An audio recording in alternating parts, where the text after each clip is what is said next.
नमस्ते स्टूडेंट्स।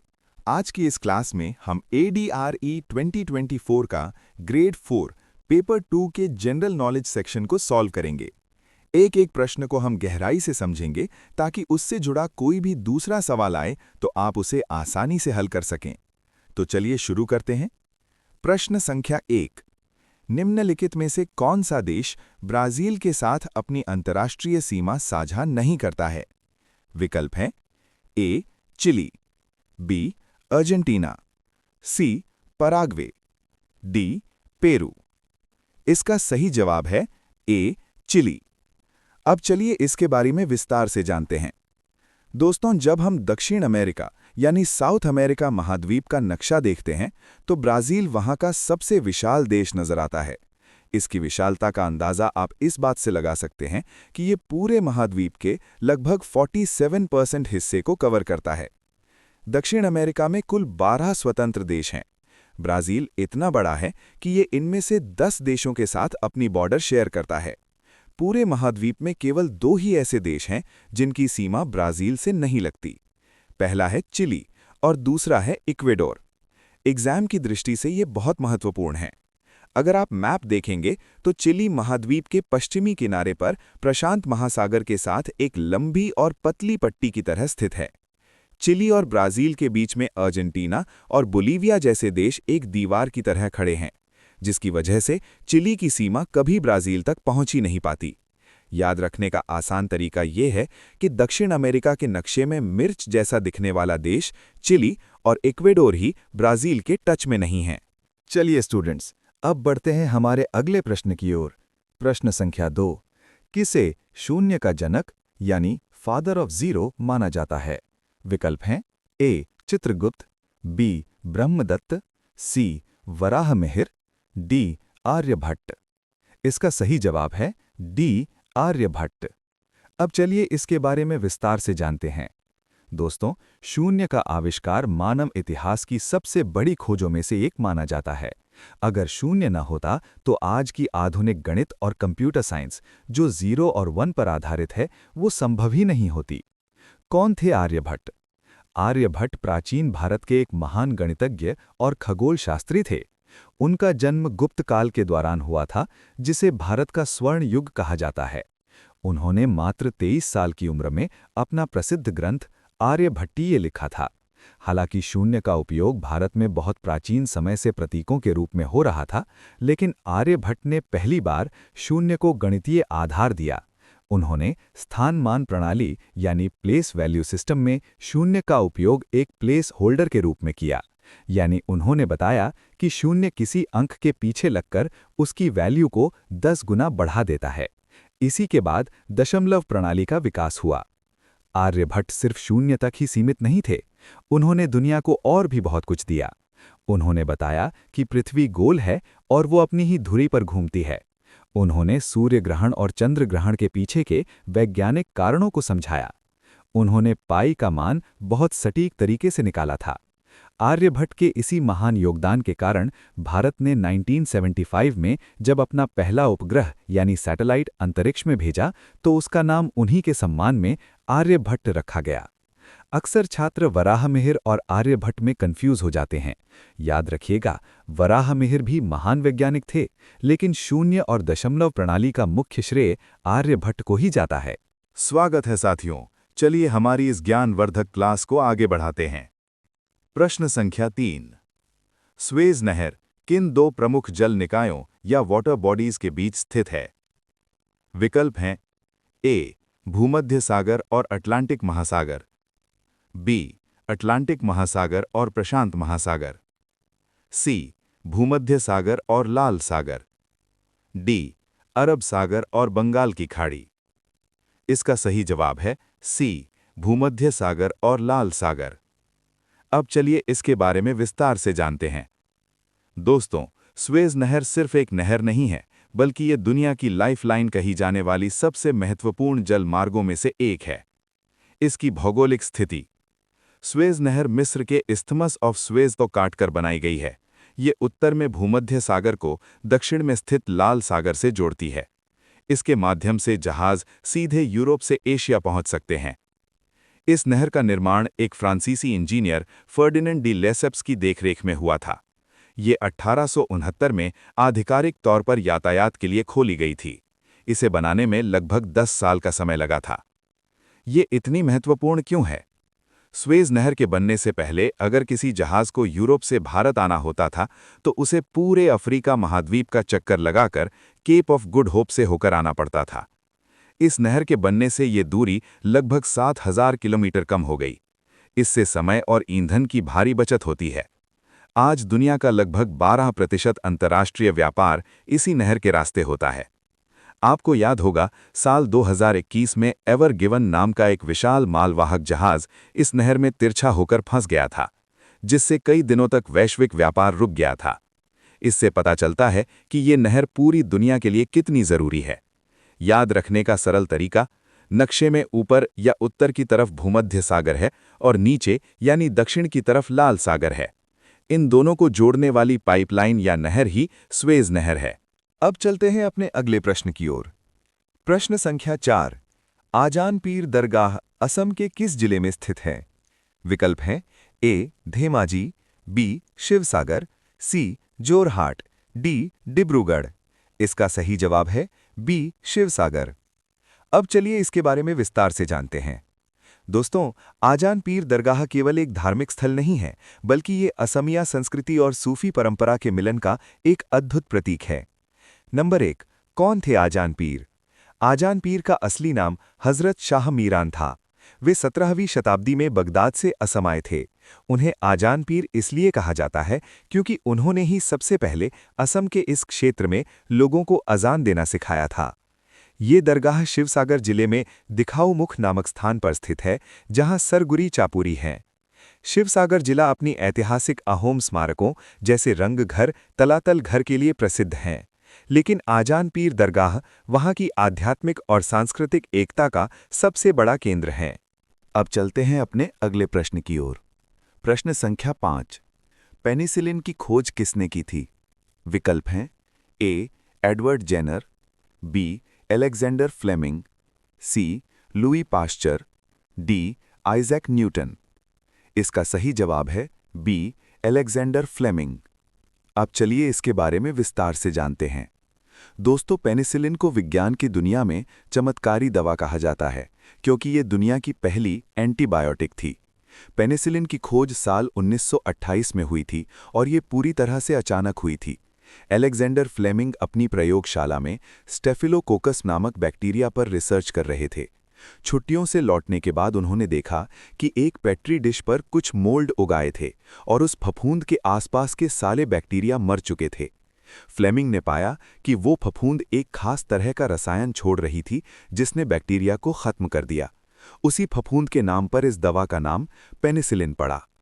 क्यों है ये इतनी महत्वपूर्ण? पेनिसिलिन की खोज से पहले छोटी सी चोट या इन्फेक्शन से भी इंसान की मौत हो सकती थी। दूसरे विश्व युद्ध के दौरान इस दवा ने हजारों घायल सैनिकों की जान बचाई। इसके लिए अलेक्जेंडर फ्लेमिंग को 1945 में नोबेल पुरस्कार से सम्मानित किया गया। एडवर्ड जेनर ए. इन्होंने चेचक के टीके की खोज की थी। इन्हें इम्यूनोलॉजी का पिता कहा जाता है। लुई पाश्चर सी. इन्होंने पाश्चुराइजेशन यानी दूध को कीटाणु मुक्त करने की तकनीक खोजी और रेबीज का टीका बनाया। Isaac Newton D. ये महान भौतिक विज्ञानी थे जिन्होंने गुरुत्वाकर्षण यानी ग्रेविटी और गति के नियम दिए। याद रखिएगा, अलेक्जेंडर फ्लेमिंग ने एंटीबायोटिक दी, जबकि जेनर और पाश्चर ने वैक्सीन यानी टीके दिए। अब चलते हैं अपने अगले प्रश्न की ओर। प्रश्न संख्या 6। 1 जनवरी 2024 तक रिलायंस ग्रुप के अध्यक्ष यानी चेयरमैन और प्रबंध निदेशक यानी मैनेजिंग डायरेक्टर कौन है? विकल्प हैं ए. धीरू भाई अंबानी, बी. अनिल अंबानी, सी. आकाश अंबानी, डी. मुकेश अंबानी। इसका सही जवाब है डी. मुकेश अंबानी। अब चलिए इसके बारे में विस्तार से जानते हैं। दोस्तों, रिलायंस इंडस्ट्रीज आज भारत की सबसे मूल्यवान कंपनी है और इसके पीछे अंबानी परिवार का बहुत बड़ा संघर्ष और विजन जुड़ा है। मुकेश अंबानी रिलायंस इंडस्ट्रीज लिमिटेड के चेयरमैन और एमडी हैं। उनके नेतृत्व में रिलायंस सिर्फ पेट्रोलियम तक सीमित नहीं रही, बल्कि उन्होंने जियो के जरिए टेलीकॉम सेक्टर में और रिलायंस रिटेल के जरिए रिटेल मार्केट में क्रांति ला दी। वे अक्सर भारत और एशिया के सबसे अमीर व्यक्तियों की सूची में शीर्ष पर रहते हैं। विकल्प ए में धीरूभाई अंबानी का नाम है। वे मुकेश अंबानी के पिता और रिलायंस के संस्थापक यानी फाउंडर थे। उन्होंने एक छोटे से व्यापार से शुरुआत की थी और विमल ब्रांड के जरिए घर घर में पहचान बनाई थी। 2002 में उनके निधन के बाद कारोबार 2 हिस्सों में बंट गया था। विकल्प बी में अनिल अंबानी का नाम है। बंटवारे के बाद उन्हें रिलायंस अनिल धीरूभाई अंबानी ग्रुप मिला था, जिसमें टेलीकॉम, पावर और इंफ्रास्ट्रक्चर जैसे बिजनेस शामिल थे। विकल्प सी में आकाश अंबानी का नाम है। ये मुकेश अंबानी के बड़े बेटे हैं। वर्तमान में आकाश अंबानी रिलायंस जियो के चेयरमैन हैं। मुकेश अंबानी धीरे धीरे अपने बच्चों आकाश, ईशा और अनंत को व्यापार की जिम्मेदारी सौंप रहे हैं। धीरूभाई अंबानी संस्थापक थे और मुकेश अंबानी वर्तमान प्रमुख हैं। अब चलते हैं अपने अगले प्रश्न की ओर। प्रश्न संख्या 7। वर्ष 2024 का ग्रीष्मकालीन ओलंपिक यानी समर ओलंपिक किस स्थान पर आयोजित किया गया था? विकल्प हैं टोक्यो, लंदन, पेरिस, सियोल। इसका सही जवाब है विकल्प सी, पेरिस। अब चलिए इसके बारे में विस्तार से जानते हैं। दोस्तों, ओलंपिक खेल दुनिया की सबसे बड़ी खेल प्रतियोगिता है जो हर 4 साल में एक बार आयोजित की जाती है। 2024 का ये आयोजन कई महीनों में ऐतिहासिक रहा। पेरिस फ्रांस की राजधानी है।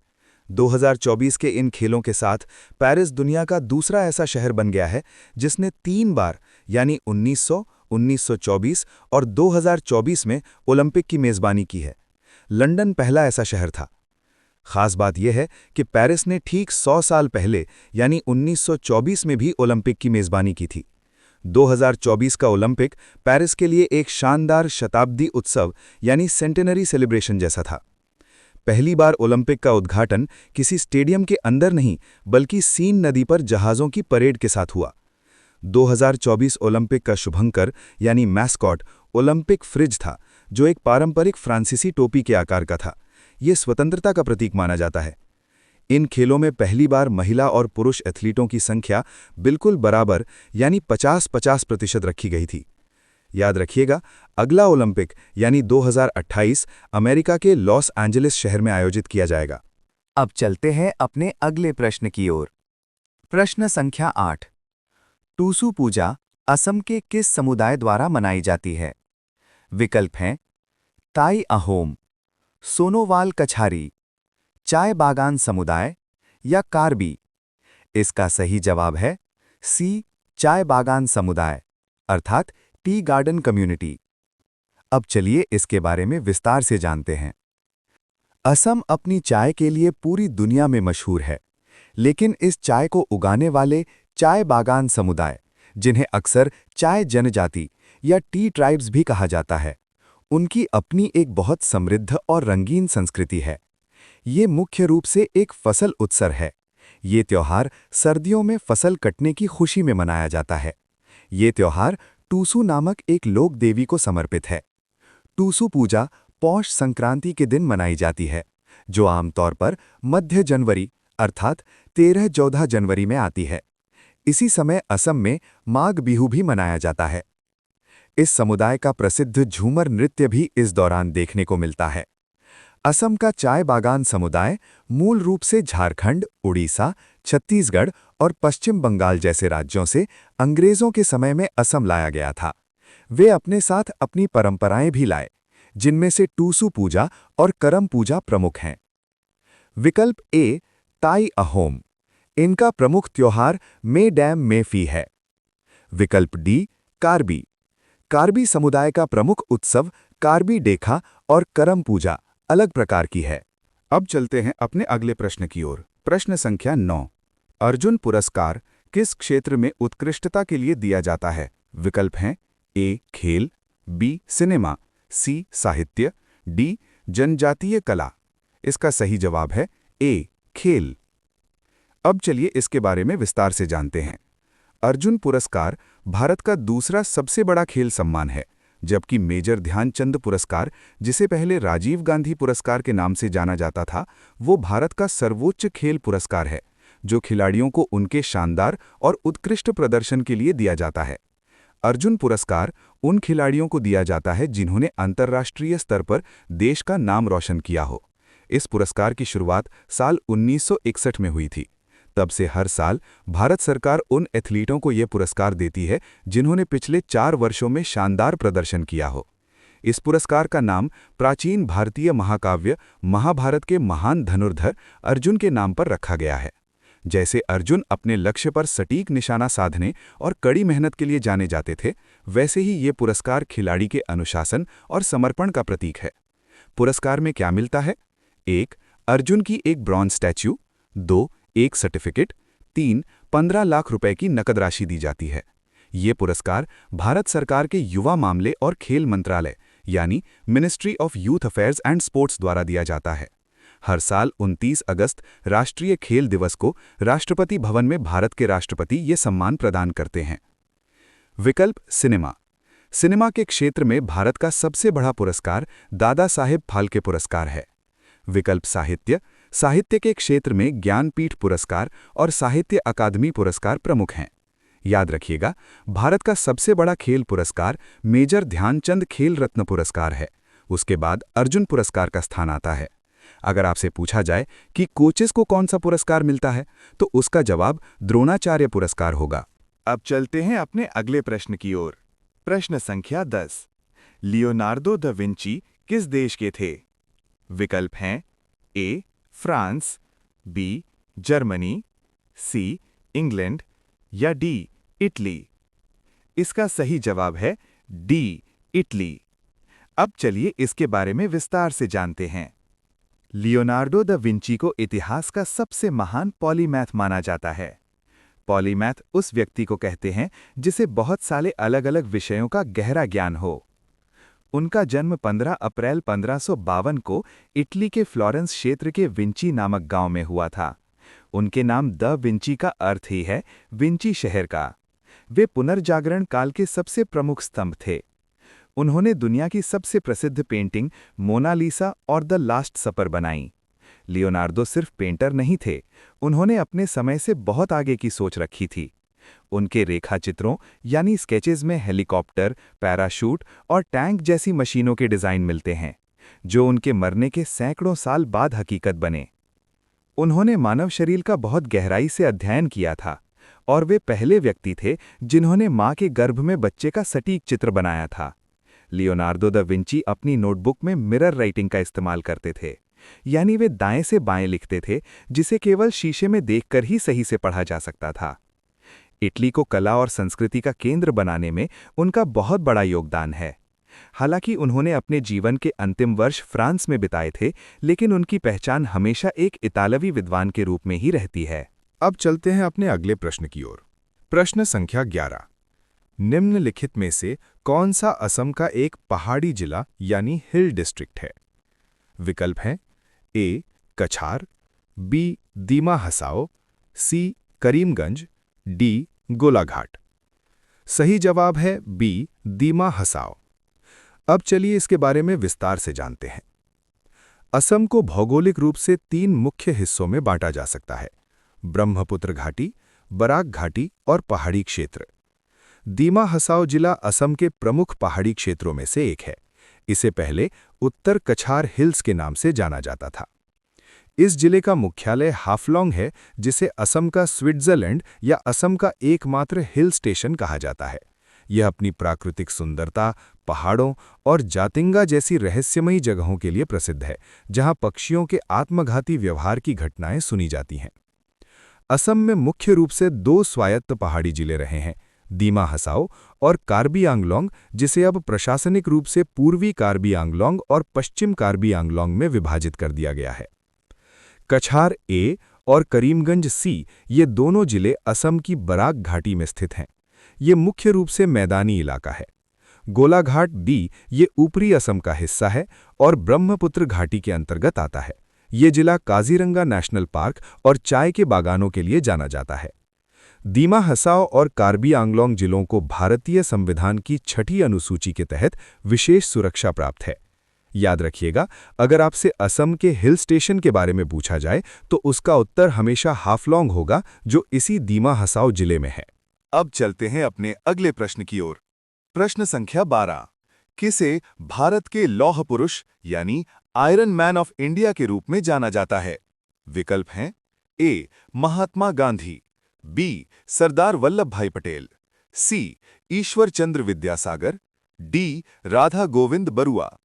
इसका सही जवाब है बी सरदार वल्लभ भाई पटेल। अब चलिए इनके बारे में विस्तार से जानते हैं। सरदार वल्लभ भाई पटेल स्वतंत्र भारत के पहले गृह मंत्री और पहले उप प्रधानमंत्री थे।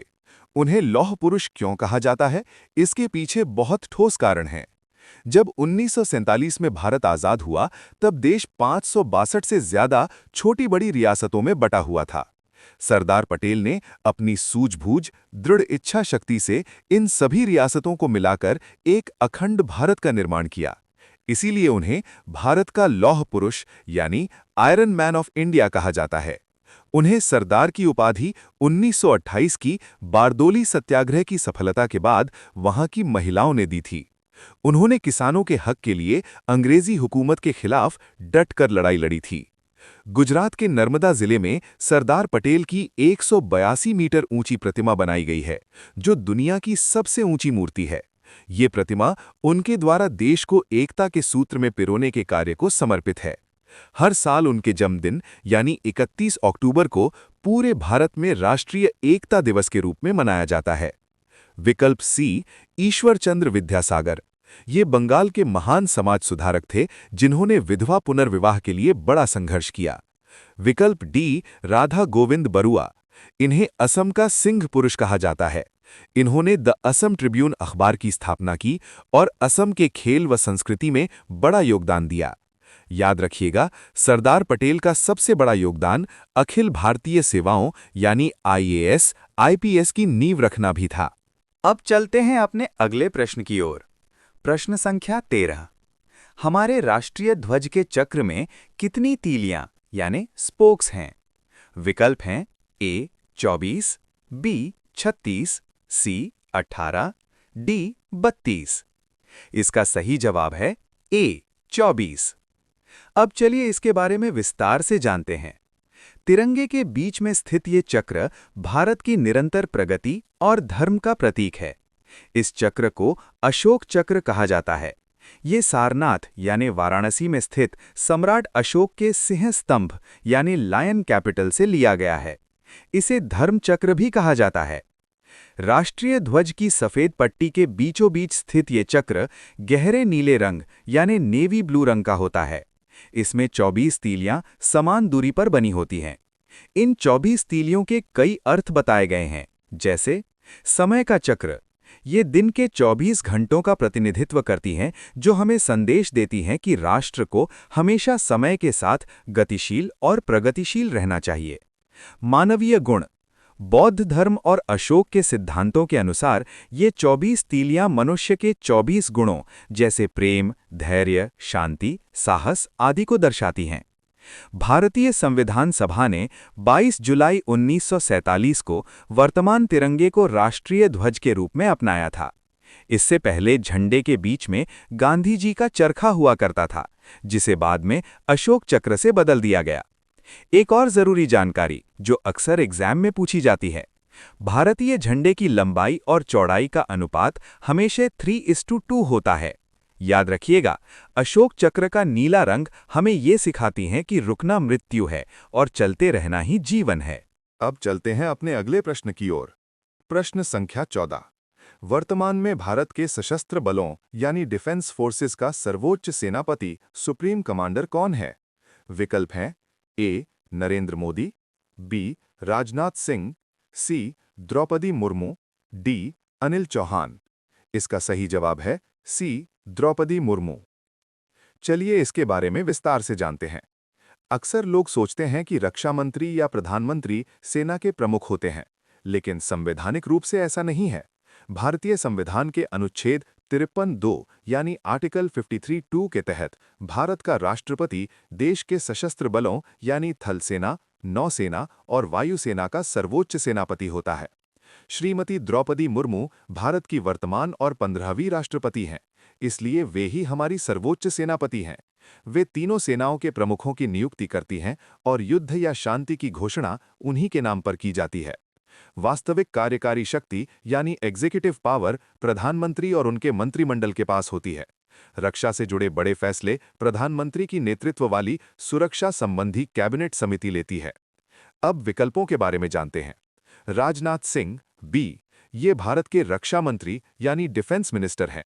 इनका काम सेना के लिए बजट, हथियार और प्रशासनिक कार्यों की देखरेख करना है। अनिल चौहान डी, ये वर्तमान में भारत के चीफ ऑफ डिफेंस स्टाफ यानी सीडीएस हैं। इनका पद तीनों सेनाओं के बीच समन्वय यानी कोऑर्डिनेशन बिठाने के लिए बनाया गया है। वे सरकार के मुख्य सैन्य सलाहकार होते हैं। द्रौपदी मुर्मू भारत की पहली आदिवासी महिला राष्ट्रपति हैं और स्वतंत्र भारत में पैदा होने वाली पहली राष्ट्रपति भी हैं। याद रखना, संविधान के अनुसार राष्ट्रपति भारत का प्रथम नागरिक है और सेना का सर्वोच्च कमांडर भी है। अब चलते हैं अपने अगले प्रश्न की ओर। प्रश्न संख्या 15। 1 जनवरी 2024 तक कौन से दो देश युद्ध यानी कि वॉर की स्थिति में हैं? विकल्प हैं ए, इज़राइल और सऊदी अरब, बी, रूस और यूक्रेन, सी, भारत और पाकिस्तान, डी, उत्तर कोरिया और वियतनाम। इसका सही जवाब है बी, रूस और यूक्रेन। अब चलिए इसके बारे में विस्तार से जानते हैं।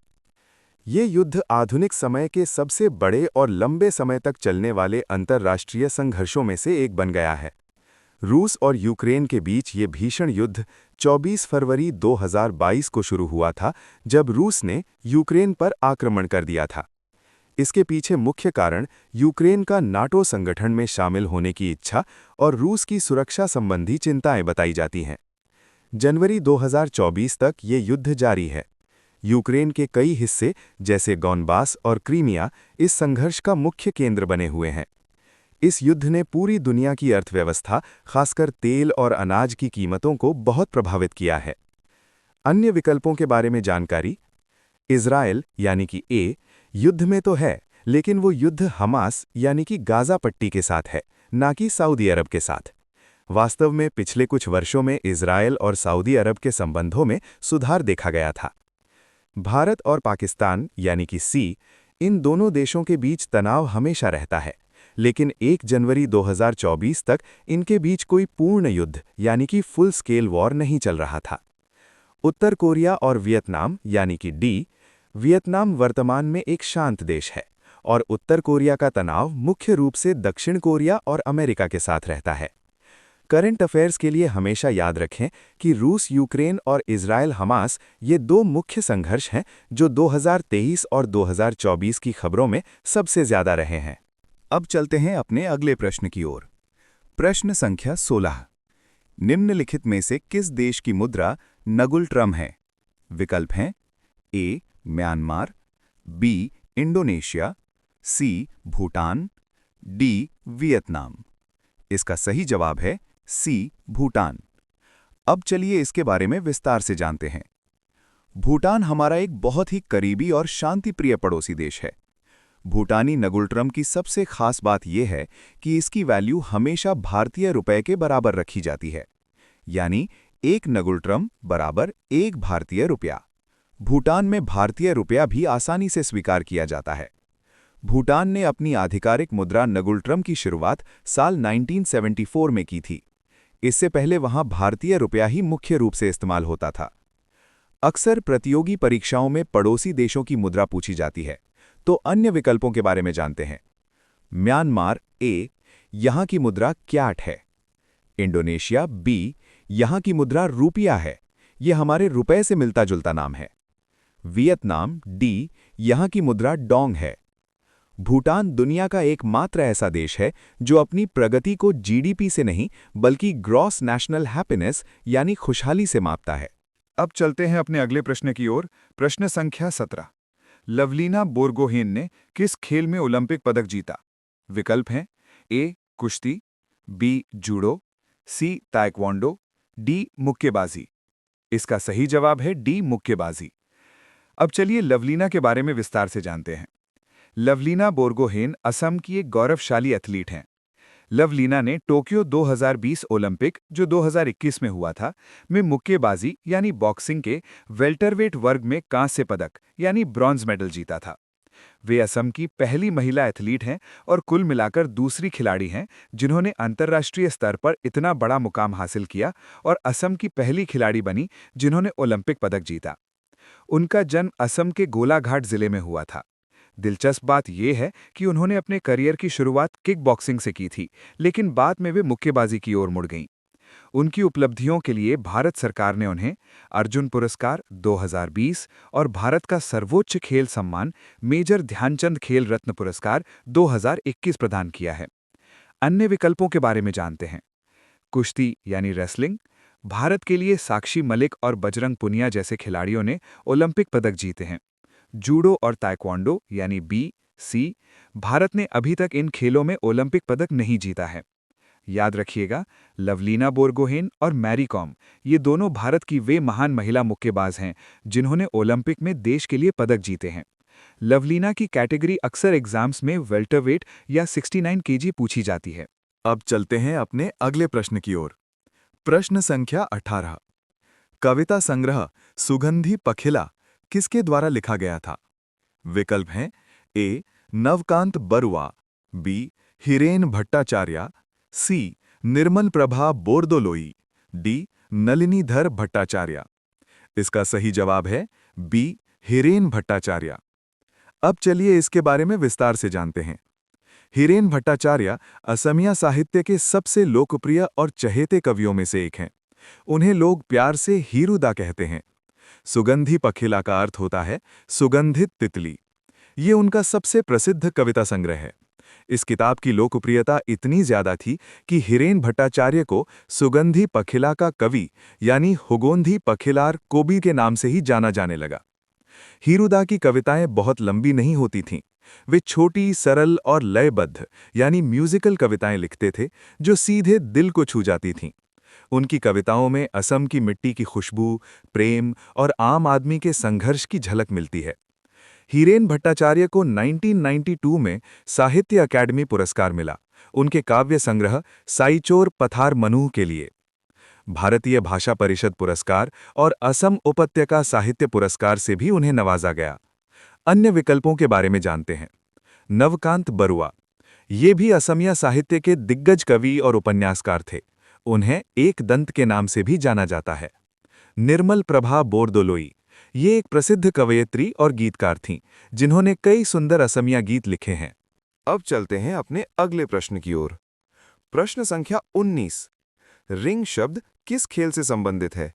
विकल्प हैं ए. मुक्केबाजी, बी. फुटबॉल, सी. तैराकी, डी. वॉलीबॉल। इसका सही जवाब है ए. मुक्केबाजी यानी बॉक्सिंग। आइए अब इसके बारे में विस्तार से जानते हैं। खेलों की अपनी एक अलग भाषा होती है। जिस जगह पर कोई खेल खेला जाता है उसे एक खास नाम दिया जाता है। मुक्केबाजी की प्रतियोगिता जिस चौकोर घेरे में होती है उसे रिंग कहा जाता है। दिलचस्प बात यह है कि रिंग नाम होने के बावजूद ये आकार में चौकोर होता है। इसे रिंग इसलिए कहा जाता है क्योंकि पुराने समय में जब लोग लड़ते थे तो दर्शक उनके चारों ओर एक गोला बनाकर खड़े हो जाते थे। कुश्ती के घेरे को भी अक्सर रिंग कहा जाता है। अन्य विकल्पों के बारे में जानते हैं। फुटबॉल, फुटबॉल जिस मैदान पर खेला जाता है उसे पिच या फील्ड कहते हैं। तैराकी, तैराकी पूल में की जाती है। वॉलीबॉल, वॉलीबॉल खेलने की जगह को कोर्ट कहा जाता है। बैडमिंटन और टेनिस भी कोर्ट में ही खेले जाते हैं। अगर एग्जाम में ये शब्द आएं तो समझ जाइएगा कि बात बॉक्सिंग की हो रही है। नॉकआउट यानी KO, जब खिलाड़ी गिर जाए और उठ ना पाए। जैब, सीधा घूंसा मारना। अपरकट, नीचे से ऊपर की ओर मारा गया पंच। बाउट, मुक्केबाजी की एक पूरी फाइट को बाउट कहते हैं। अब चलते हैं अपने अगले प्रश्न की ओर। प्रश्न संख्या 20। निम्नलिखित में से कौन सी फिल्म भबेंद्र नाथ सैकिया द्वारा नहीं बनाई गई थी? विकल्प हैं ए. कृष्णचूड़ा, बी. अग्निस्नान, सी. कोलाहल या डी. संध्याराग। इसका सही जवाब है ए. कृष्णचूड़ा। अब चलिए इसके बारे में विस्तार से जानते हैं। डॉक्टर भबेंद्र नाथ सैकिया असम के एक ऐसे रत्न थे जिन्होंने साहित्य और फिल्म निर्माण दोनों क्षेत्रों में ऊंचाइयों को छुआ। वे एक प्रसिद्ध लेखक, फिल्म निर्देशक और संपादक भी थे। बहुत कम लोग जानते हैं कि वे भौतिक विज्ञान के प्रोफेसर भी थे। उन्होंने प्रांतिक और बच्चों की पत्रिका सफुरा का संपादन भी किया था। डॉक्टर सैकिया ने कुल 8 फिल्में निर्देशित की थीं और ख़ास बात यह है कि उनकी सभी 8 फिल्मों ने राष्ट्रीय फिल्म पुरस्कार यानी नेशनल अवार्ड्स जीते थे। अन्य विकल्पों के बारे में जानते हैं। संध्या राग, ये 1977 में आई उनकी पहली फिल्म थी। ये इंडियन पैनोरमा में दिखाई जाने वाली पहली असमिया फिल्म भी थी। अग्नि स्नान, 1985 की ये फिल्म उनकी सबसे बेहतरीन फिल्मों में से एक मानी जाती है। इसके लिए उन्हें सर्वश्रेष्ठ पटकथा यानी बेस्ट स्क्रीन प्ले का नेशनल अवार्ड मिला था। कोलाहल, 1988 की इस फिल्म ने भी सर्वश्रेष्ठ असमिया फिल्म का राष्ट्रीय पुरस्कार जीता था। कृष्णचूड़ा ए क्यों गलत है?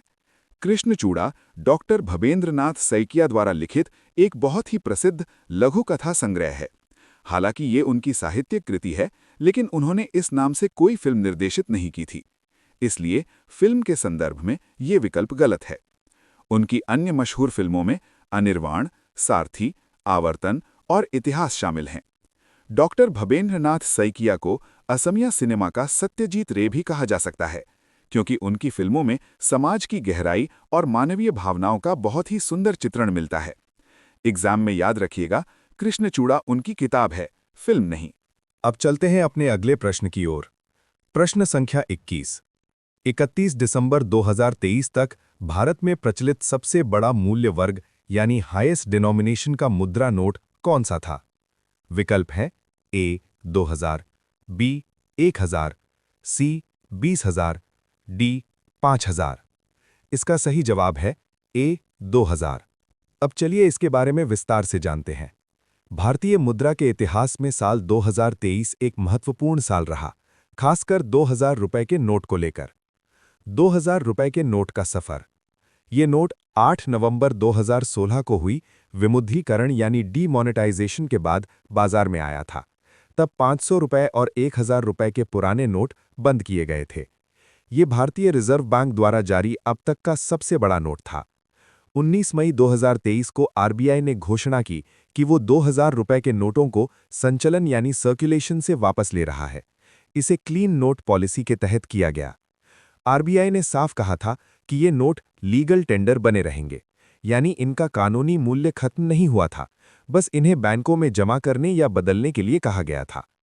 चूंकि सवाल 31 दिसंबर 2023 की स्थिति पूछ रहा है, तो उस समय तक 2000 रुपए का नोट ही सबसे बड़ा मूल्य वर्ग था, भले ही वो बाजार में कम दिख रहा था। अन्य विकल्पों के बारे में जानते हैं। 1000 रुपए बी, ये नोट 2016 में बंद कर दिया गया था। फिलहाल 1000 रुपए का कोई नोट चलन में नहीं है। 5000 और 10,000, भारत में बहुत पहले यानी 1954 से 1978 के बीच 5000 और 10,000 रुपए के नोट भी चलते थे, लेकिन उन्हें 1978 में बंद कर दिया गया था। आज के समय में 2000 रुपए के नोट के लगभग पूरी तरह वापस आने के बाद 500 रुपए का नोट संचलन में सबसे बड़ा मूल्य वर्ग है। परीक्षा में हमेशा तारीख पर ध्यान दें। यहाँ 31 दिसंबर 2023 पूछा है, इसलिए उत्तर 2000 है। अब चलते हैं अपने अगले प्रश्न की ओर। प्रश्न संख्या 22। दखना किस समुदाय की महिलाओं की पारंपरिक पोशाक है? विकल्प हैं ए तीवा, बी खामती, सी मटक, डी बोडो। इसका सही जवाब है डी बोडो। अब चलिए इसके बारे में विस्तार से जानते हैं। बोडो समुदाय असम का सबसे बड़ा मैदानी जनजातीय समूह है और उनकी संस्कृति बहुत ही रंगीन और गौरवशाली है। दखना बोडो महिलाओं द्वारा पहना जाने वाला एक मुख्य वस्त्र है। दखना पर बने सुंदर डिजाइनों को अगोर कहा जाता है। इसमें पहाड़ों, फूलों और पक्षियों जैसे प्राकृतिक दृश्यों के पैटर्न बुने जाते हैं। पारंपरिक रूप से दखना में पीला रंग सबसे ज्यादा लोकप्रिय और शुभ माना जाता है, हालांकि आज ये हर रंग में उपलब्ध है। बोडो महिलाएं बुनाई में बहुत निपुण होती हैं। हर घर में एक करघा या लूम होता है, जहां महिलाएं अपने लिए खुद दखना बुनती हैं। ये उनकी आत्मनिर्भरता और कला का प्रतीक है। अन्य विकल्पों के बारे में जानते हैं। तीवा ए, तीवा महिलाएं मुख्य रूप से कासोंग और पस्काई पहनती हैं। मटक सी, ये लोग आमतौर पर असमिया पारंपरिक वस्त्र जैसे मेखिला चादर का ही प्रयोग करते हैं। दखना के साथ बोडो संस्कृति में अरुणाई का भी बहुत महत्व है। ये एक छोटा सा स्कार्फ या गमछा होता है जिसे सम्मान के प्रतीक के रूप में अतिथियों को पहनाया जाता है। याद रखिएगा, अगर परीक्षा में दखना या अरुणाई पूछा जाए तो आपका जवाब हमेशा बोडो समुदाय होना चाहिए। ये दोनों शब्द बोडो पहचान के सबसे बड़े आधार हैं। अब चलते हैं अपने अगले प्रश्न की ओर।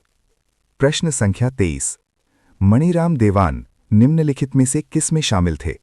विकल्प हैं ए पथरू घाट का किसान विद्रोह, बी फूलुगुरी धेवा, सी 1857 का विद्रोह, डी भारत छोड़ो आंदोलन। इसका सही जवाब है सी 1857 का विद्रोह। अब चलिए इनके बारे में विस्तार से जानते हैं। मणिराम देवान को असम के सबसे महान स्वतंत्रता सेनानियों में गिना जाता है। उनके जीवन की कहानी बहुत ही दिलचस्प और प्रेरणादायक है। मणिराम देवान न केवल एक देशभक्त थे, बल्कि वे एक सफल उद्यमी भी थे। उन्हें भारत और असम में व्यावसायिक रूप से चाय की खेती शुरू करने वाला पहला भारतीय माना जाता है। उन्होंने जोरहट के पास सिनामारा में अपना चाय का बागान लगाया था।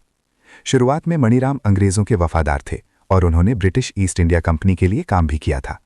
लेकिन जब उन्होंने देखा कि अंग्रेज असम के स्थानीय उद्योगों को नष्ट कर रहे हैं और अहोम राजशाही को फिर से स्थापित नहीं करना चाहते, तो वे उनके कट्टर दुश्मन बन गए।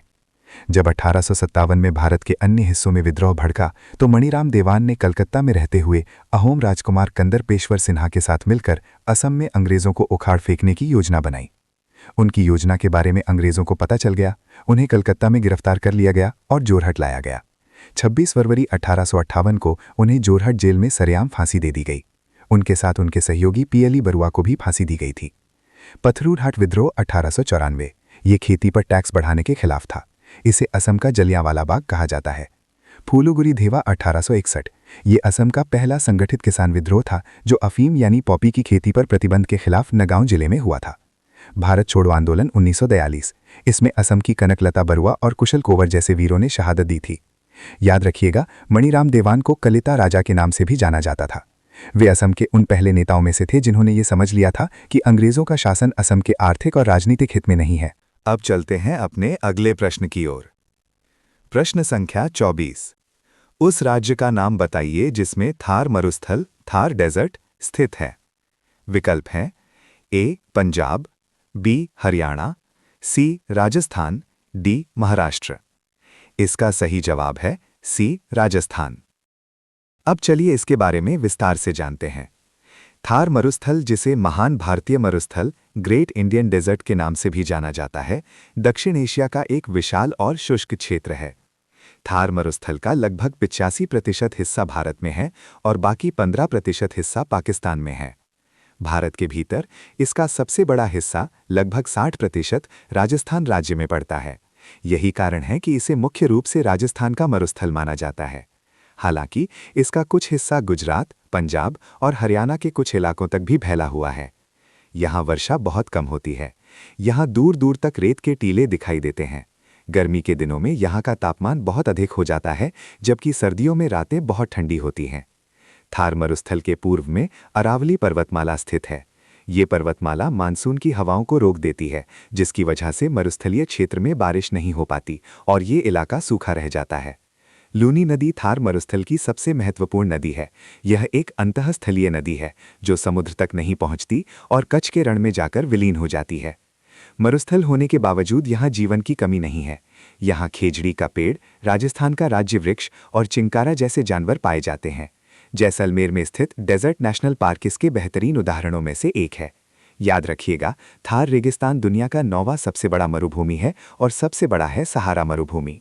अब चलते हैं अपने अगले प्रश्न की ओर। प्रश्न संख्या 25।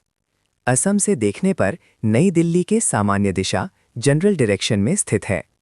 विकल्प हैं ए उत्तर पूर्व नॉर्थ ईस्ट, बी पश्चिम वेस्ट, सी दक्षिण पश्चिम साउथ वेस्ट, डी दक्षिण साउथ।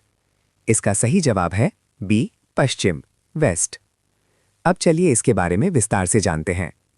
अक्सर छात्र भारत के नक्शे को याद तो करते हैं, लेकिन दिशाओं के संदर्भ में थोड़ा भ्रमित हो जाते हैं। इस सवाल को हल करने के लिए आपको मानसिक रूप से भारत के नक्शे पर नजर डालनी होगी। असम भारत के उत्तर पूर्वी हिस्से नॉर्थ ईस्ट में स्थित है। इसे 7 बहनों 7 सिस्टर्स के प्रवेश द्वार के रूप में जाना जाता है।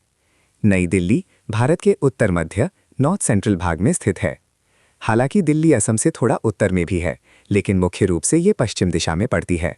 इसलिए सामान्य दिशा के रूप में पश्चिम सबसे सटीक उत्तर है। याद रखने का आसान तरीका, सूरज पूर्व से यानी असम की ओर से उगता है और पश्चिम के दिल्ली गुजरात की ओर जाता है। अब चलते हैं अपने अगले प्रश्न की ओर। प्रश्न संख्या 26। एक व्यक्ति जो लाभ की आशा में वित्तीय जोखिम उठाकर व्यवसाय स्थापित करता है, उसे क्या कहा जाता है? विकल्प हैं ए पूंजीपति कैपिटलिस्ट, बी उद्यमी एंटरप्रेन्योर, सी व्यवसायी बिजनेसमैन, डी निवेशक इन्वेस्टर। इसका सही जवाब है बी उद्यमी एंटरप्रेन्योर। अब चलिए इसके बारे में विस्तार से जानते हैं। आजकल हम अक्सर टीवी या खबरों में स्टार्टअप और शार्क टैंक जैसे प्रोग्राम देखते हैं, जहां उद्यमी या एंटरप्रेन्योर शब्द का काफी उपयोग होता है। उद्यमी एंटरप्रेन्योर कौन होता है? उद्यमी वो व्यक्ति है जो एक नया विचार लेकर आता है और उसे एक व्यापार का रूप देता है। उसकी सबसे बड़ी पहचान ये है कि वो जोखिम, रिस्क लेने से नहीं डरता। उसे पता होता है कि उसका आइडिया फेल भी हो सकता है, लेकिन वो लाभ की उम्मीद में अपनी मेहनत और पैसा लगाता है। उद्यमी और व्यवसायी में क्या अंतर है? ये अक्सर कंफ्यूज करने वाले शब्द हैं। व्यवसायी पहले से स्थापित किसी व्यापारिक विचार पर काम करता है, जैसे किराने की दुकान खोलना या कपड़े बेचना।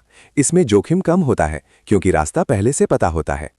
उद्यमी ये कुछ नया करता है। ये किसी समस्या का समाधान ढूंढता है, जैसे ओला, ज़ोमैटो या रिलायंस जियो। पूंजीपति और निवेशक कैपिटलिस्ट एंड इन्वेस्टर। पूंजीपति वो व्यक्ति जिसके पास बहुत अधिक धन या संसाधन होते हैं और वो अर्थव्यवस्था पर नियंत्रण रखता है। निवेशक वो व्यक्ति जो खुद काम नहीं करता, बल्कि दूसरों के बिजनेस में अपना पैसा लगाता है ताकि उसे बाद में मुनाफा मिल सके। उद्यमी के मुख्य गुण: इनोवेशन, कुछ नया करने की क्षमता, धैर्य और कड़ी मेहनत, भविष्य को देखने की दृष्टि।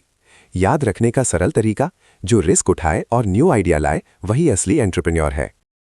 अब चलते हैं अपने अगले प्रश्न की ओर। प्रश्न संख्या 27। निम्नलिखित में से कौन सी नदी दक्षिण से उत्तर यानी साउथ से नॉर्थ की ओर बहती है? विकल्प हैं ए सुबनसिरी, बी मानस, सी कोपिली, डी रंगा नदी। इसका सही जवाब है सी कोपिली। अब चलिए इसके बारे में विस्तार से जानते हैं। असम में बहने वाली ज्यादातर बड़ी नदियां उत्तर में स्थित हिमालय से निकलती हैं और दक्षिण की ओर बहते हुए ब्रह्मपुत्र में मिलती हैं। लेकिन कोपिली नदी का मामला थोड़ा अलग है। ये नदी मेघालय के पहाड़ों और डिमा हसाओ की पहाड़ियों से निकलती है। क्योंकि ये दक्षिण के पहाड़ी क्षेत्रों से निकलती है, इसलिए ये उत्तर और उत्तर पश्चिम की ओर बहती हुई कामरूप जिले के पास ब्रह्मपुत्र नदी में मिल जाती है। बाकी तीनों नदियां सुबनसिरी, मानस और रंगा नदी ब्रह्मपुत्र की उत्तर तट की सहायक नदियां हैं। ये नदियां हिमालय, तिब्बत, भूटान या अरुणाचल से निकलती हैं। ये ऊपर से नीचे दक्षिण की ओर बहती हैं। इस पर कोपिली हाइड्रो इलेक्ट्रिक प्रोजेक्ट भी बना हुआ है, जो बिजली उत्पादन के लिए महत्वपूर्ण है। याद रखने का आसान तरीका: असम के नक्शे में जो नदियां ऊपर के पहाड़ों यानी हिमालय से आती हैं, वे उत्तर से दक्षिण बहती हैं। जो नदियां नीचे के पहाड़ों यानी मेघालय या कार्बी पहाड़ों से आती हैं, वे दक्षिण से उत्तर बहती हैं। कोपिली ऐसी ही एक नदी है। अब चलते हैं अपने अगले प्रश्न की ओर। प्रश्न संख्या 28। असमिया खाद्य पदार्थ हुरुम किससे तैयार किया जाता है? विकल्प हैं ए तालगुड़, बी पान के पत्ते, सी बांस के अंकुर, डी बोरा चावल। इसका सही जवाब है डी बोरा चावल। अब चलिए इसके बारे में विस्तार से जानते हैं। असमिया खानपान में चावल के अलग अलग रूपों का बहुत महत्व है और हुरुम उनमें से एक बहुत ही खास और पारंपरिक व्यंजन है। हुरुम क्या है? हुरुम असम का एक पारंपरिक स्नैक है जिसे अक्सर नाश्ते यानी जलपान के रूप में खाया जाता है। ये देखने में मुरमुरे जैसा लग सकता है, लेकिन इसका स्वाद और बनाने का तरीका बिल्कुल अलग होता है। हुरुम बनाने के लिए बोरा चावल यानी स्टिकी राइस का उपयोग किया जाता है। असम में बोरा चावल अपनी चिपचिपाहट और मिठास के लिए जाना जाता है। बनाने की विधि: पहले बोरा चावल को पानी में भिगोया जाता है, फिर उसे उबाला जाता है और सुखाया जाता है। अंत में इसे गर्म रेत में भूना जाता है, जिससे ये फूल जाता है। यही फूला हुआ चावल हुरुम कहलाता है। कैसे खाया जाता है? असमिया घरों में हुरुम को आमतौर पर दही, गुड़ या मलाई के साथ खाया जाता है। बिहू के त्योहार के दौरान मेहमानों को हुरुम परोसना असम की परंपरा का हिस्सा है। अन्य विकल्पों के बारे में जानते हैं।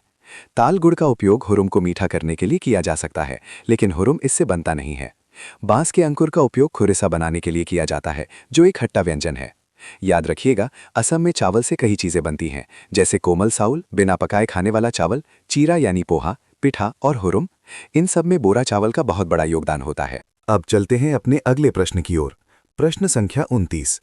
जोनबिल मेला में व्यापार की एक विशिष्ट विशेषता क्या है? विकल्प हैं ए, केवल केले का व्यापार होता है, बी, महिलाओं को अनुमति नहीं है, सी, भैंस की लड़ाई, डी, वस्तु विनिमय प्रथा। इसका सही जवाब है डी, वस्तु विनिमय प्रथा। अब चलिए इसके बारे में विस्तार से जानते हैं। दोस्तों, जोनबिल मेला दुनिया के उन बहुत कम मेलों में से एक है जहां आज के डिजिटल युग में भी पैसों का इस्तेमाल नहीं होता। वस्तु विनिमय प्रथा क्या है? इसका मतलब है चीज़ों के बदले चीज़ें लेना। इस मेले में पहाड़ों पर रहने वाले लोग जैसे तिवा, कार्बी, खासी और जयंतिया जनजातियां अपने साथ अदरक, हल्दी, मिर्च और औषधियां लाते हैं। वे इन चीज़ों को मैदानी इलाकों के लोगों को देते हैं और बदले में उनसे मछली, चावल और पीठा जैसी चीज़ें लेते हैं। ये मेला असम के मरीगांव जिले में जागी रोड के पास जोनबिल नामक झील के किनारे लगता है। ये हर साल माघ बिहू जनवरी के ठीक बाद वाले सप्ताहांत पर आयोजित होता है। इस मेले का आयोजन पारंपरिक रूप से तिवा समुदाय द्वारा किया जाता है। ये मेला पहाड़ और मैदान के बीच भाईचारे और सद्भाव का प्रतीक है। मेले की शुरुआत में तिवा राजा अपनी प्रजा के साथ आते हैं और पारंपरिक रीति रिवाजों का पालन करते हैं। नाम का अर्थ, जोन का अर्थ है चांद और बील का अर्थ है झील। इस झील का आकार आधे चांद जैसा है, इसीलिए इसे जोनबिल कहा जाता है। परीक्षा में अक्सर पूछा जाता है कि भारत का वो कौन सा मेला है जहां आज भी बार्टर सिस्टम चलता है, तो याद रखिएगा वो जोनबिल मेला ही है। अब चलते हैं अपने अगले प्रश्न की ओर। प्रश्न संख्या 30। ढोकला और फाफड़ा किस राज्य के पारंपरिक नाश्ते हैं? विकल्प हैं ए, राजस्थान, बी, पंजाब, सी, गुजरात, डी, गोवा। इसका सही जवाब है सी, गुजरात। अब चलिए इसके बारे में विस्तार से जानते हैं। दोस्तों, गुजरात अपनी संस्कृति के साथ साथ अपने शाकाहारी व्यंजनों के लिए पूरी दुनिया में मशहूर है। ढोकला ये मुख्य रूप से चावल और चने की दाल के घोल फर्मेंटेड बैटर से बनाया जाता है। ये भाप में पकाया जाता है, इसीलिए ये बहुत हेल्दी होता है। इसके ऊपर राई और मिर्च का तड़का इसके स्वाद को और बढ़ा देता है। फाफड़ा ये बेसन से बना एक कुरकुरा स्नैक है।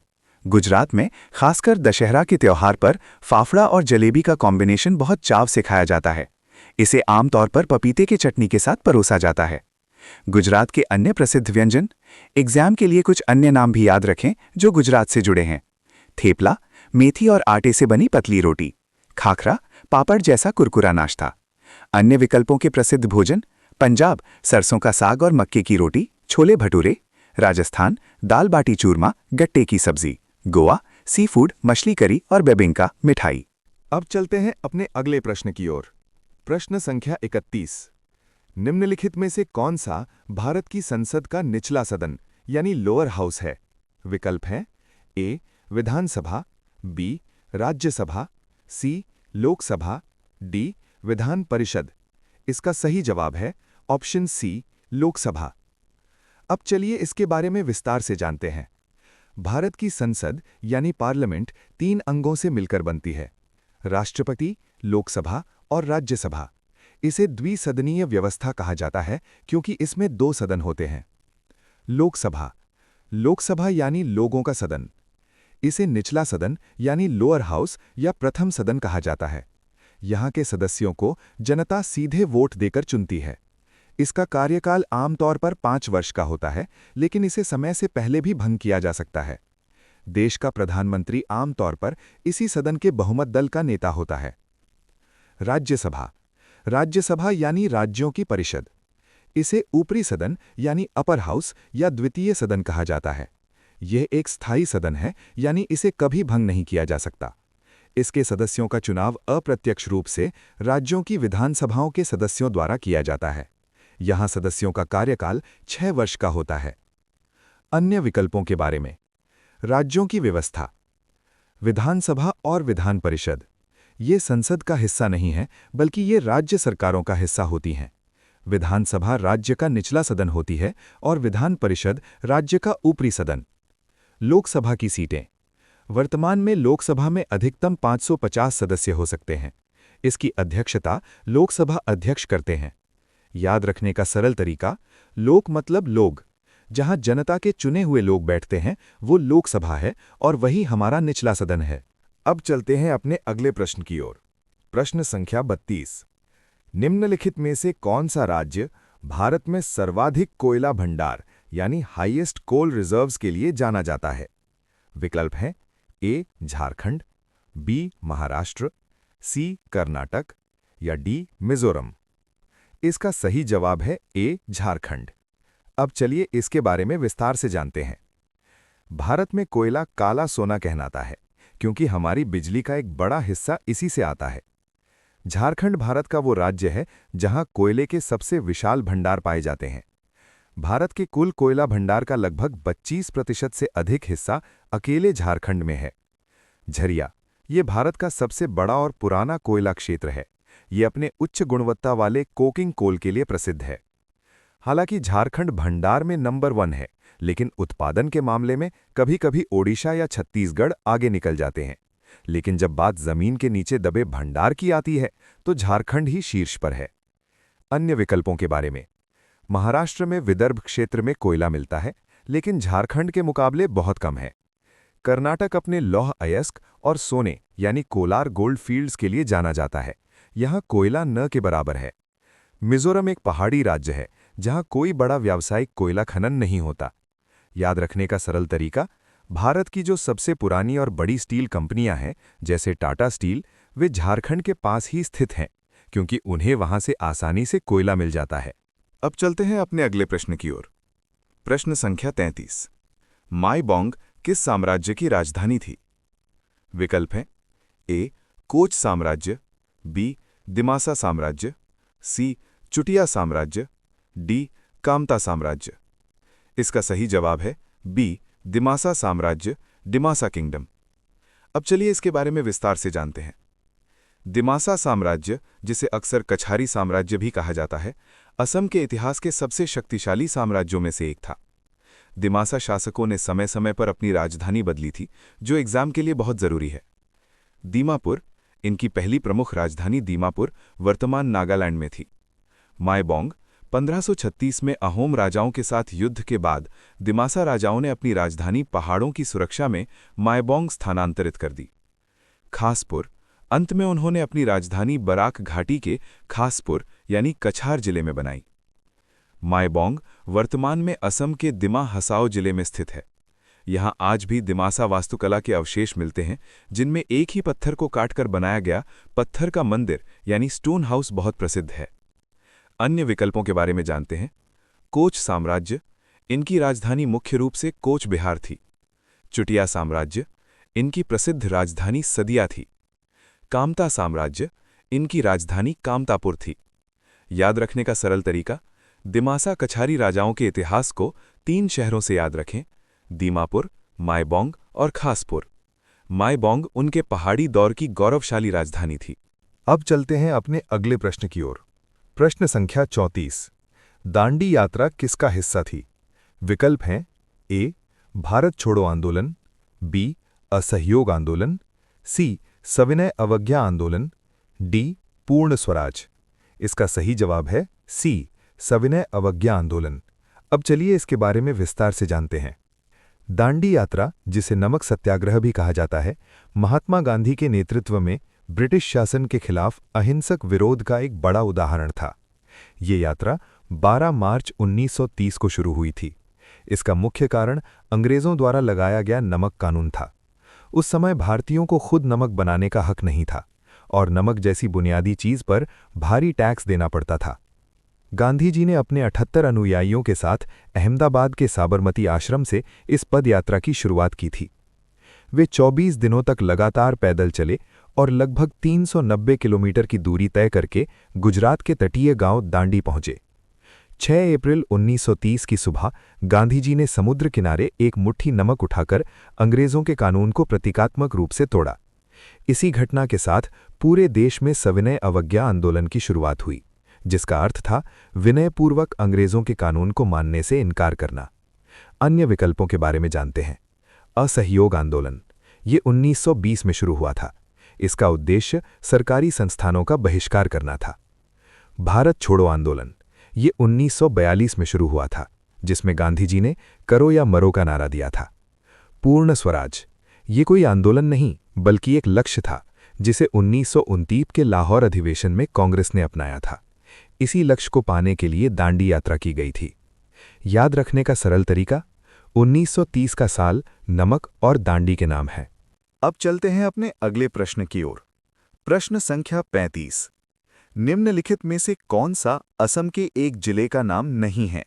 विकल्प हैं ए पश्चिम गोलपाड़ा, बी कामरूप महानगर, सी दक्षिण सालमारा मानकचर, डी पश्चिम कार्बी आंगलोंग। इसका सही जवाब है ए पश्चिम गोलपाड़ा, वेस्ट गोलपारा। अब चलिए इसके बारे में विस्तार से जानते हैं। असम में वर्तमान में 35 जिले हैं। समय समय पर यह संख्या बदलती रहती है। इन जिलों के नामों को समझना जरूरी है। अन्य विकल्पों की सच्चाई। कामरूप महानगर बी, ये असम का एक बहुत ही महत्वपूर्ण जिला है। गुवाहाटी शहर इसी जिले का हिस्सा है। इसे कामरूप से अलग करके बनाया गया था। दक्षिण सालमारा मानकचर सी, ये जिला साल 2016 में धुबरी जिले से अलग करके बनाया गया था। पश्चिम कार्बी आंगलोंग डी, कार्बी आंगलोंग जिला इतना बड़ा था कि उसे 2 हिस्सों में बांटा गया, कार्बी आंगलोंग और पश्चिम कार्बी आंगलोंग। असम में 2 ही ऐसे जिले हैं जिनके नाम में दिशा जुड़ी है, पश्चिम कार्बी आंगलोंग और दक्षिण सालमारा मानकचर। परीक्षा में ध्यान दीजिएगा कि कार्बी आंगलोंग और कामरूप को तो 2-2 हिस्सों में बांटा गया है, लेकिन गोलपाड़ा अभी भी एक एकल यानी सिंगल जिला है। अब चलते हैं अपने अगले प्रश्न की ओर। प्रश्न संख्या 36। असम की उत्तर दिशा नॉर्थ में कौन सा राज्य स्थित है? विकल्प हैं ए अरुणाचल प्रदेश, बी मेघालय, सी सिक्किम, डी नागालैंड। इसका सही जवाब है ए अरुणाचल प्रदेश। चलिए इसके बारे में विस्तार से जानते हैं। असम को अक्सर उत्तर पूर्व का प्रवेश द्वार कहा जाता है, क्योंकि ये लगभग सभी 7 बहनों 7 सिस्टर्स के साथ सीमा साझा करता है। असम की बाउंड्रीज। उत्तर नॉर्थ, असम के ठीक ऊपर हिमालय की गोद में अरुणाचल प्रदेश स्थित है। अरुणाचल प्रदेश के बारे में विशेष, इसे उगते सूरज की भूमि, land of the rising sun कहा जाता है। असम के साथ अरुणाचल प्रदेश की बहुत लंबी सीमा लगती है और ब्रह्मपुत्र नदी, जिसे वहां सियांग या दिहांग कहते हैं, अरुणाचल से ही असम के मैदानों में प्रवेश करती है। इसके अलावा अंतर्राष्ट्रीय सीमा के रूप में भूटान देश भी उत्तर में ही है। दक्षिण साउथ, असम के नीचे की ओर मेघालय, मिजोरम और त्रिपुरा स्थित हैं। पूर्व ईस्ट, पूर्व दिशा में नागालैंड और मणिपुर स्थित हैं। पश्चिम वेस्ट, पश्चिम में पश्चिम बंगाल राज्य और बांग्लादेश देश स्थित हैं। अन्य विकल्प क्यों गलत हैं? मेघालय बी, ये असम के दक्षिण में स्थित है, इसे बादलों का घर कहा जाता है। नागालैंड डी, ये असम के पूर्व में स्थित है।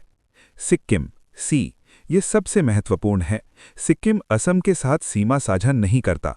सिक्किम और असम के बीच में पश्चिम बंगाल का सिलीगुड़ी कॉरिडोर आता है। अब चलते हैं अपने अगले प्रश्न की ओर। प्रश्न संख्या 37। निम्नलिखित में से कौन सा एक मौलिक अधिकार यानी फंडामेंटल राइट नहीं है? विकल्प हैं ए समानता का अधिकार, राइट टू इक्वालिटी, बी स्वतंत्रता का अधिकार, right to freedom, C digital जानकारी का अधिकार, right to digital information, D संवैधानिक उपचारों का अधिकार, राइट टू कॉन्स्टिट्यूशनल रेमेडीज। इसका सही जवाब है सी डिजिटल जानकारी का अधिकार। अब चलिए इसके बारे में विस्तार से जानते हैं। मौलिक अधिकार वे अधिकार हैं जो भारत के हर नागरिक को संविधान द्वारा दिए गए हैं ताकि वे सम्मान और आज़ादी के साथ जी सकें। ये संविधान के भाग 3 यानी पार्ट 3 में अनुच्छेद 12 से 35 तक दिए गए हैं। भारत के 6 मुख्य मौलिक अधिकार। संविधान में मूल रूप से 7 अधिकार थे, लेकिन वर्तमान में 6 मौलिक अधिकार हैं। 1 समानता का अधिकार यानी कानून के सामने सब बराबर हैं। 2 स्वतंत्रता का अधिकार यानी बोलने, घूमने और संघ बनाने की आज़ादी। 3 शोषण के विरुद्ध अधिकार, बाल श्रम और मानव तस्करी पर रोक। 4 धार्मिक स्वतंत्रता का अधिकार, किसी भी धर्म को मानने की आज़ादी। 5 सांस्कृतिक और शैक्षिक अधिकार, अल्पसंख्यकों के हितों की रक्षा। 6 संवैधानिक उपचारों का अधिकार, यदि आपके अधिकारों का हनन हो तो आप सीधे सुप्रीम कोर्ट जा सकते हैं। Doctor B R. अंबेडकर ने इसे संविधान की आत्मा कहा था। विकल्प सी क्यों गलत है? डिजिटल जानकारी का अधिकार या सूचना का अधिकार आरटीआई भारत में कानूनी या विधिक अधिकार है जो 2005 के एक कानून के जरिए मिला है। ये संविधान की मूल सूची में मौलिक अधिकार के रूप में शामिल नहीं है।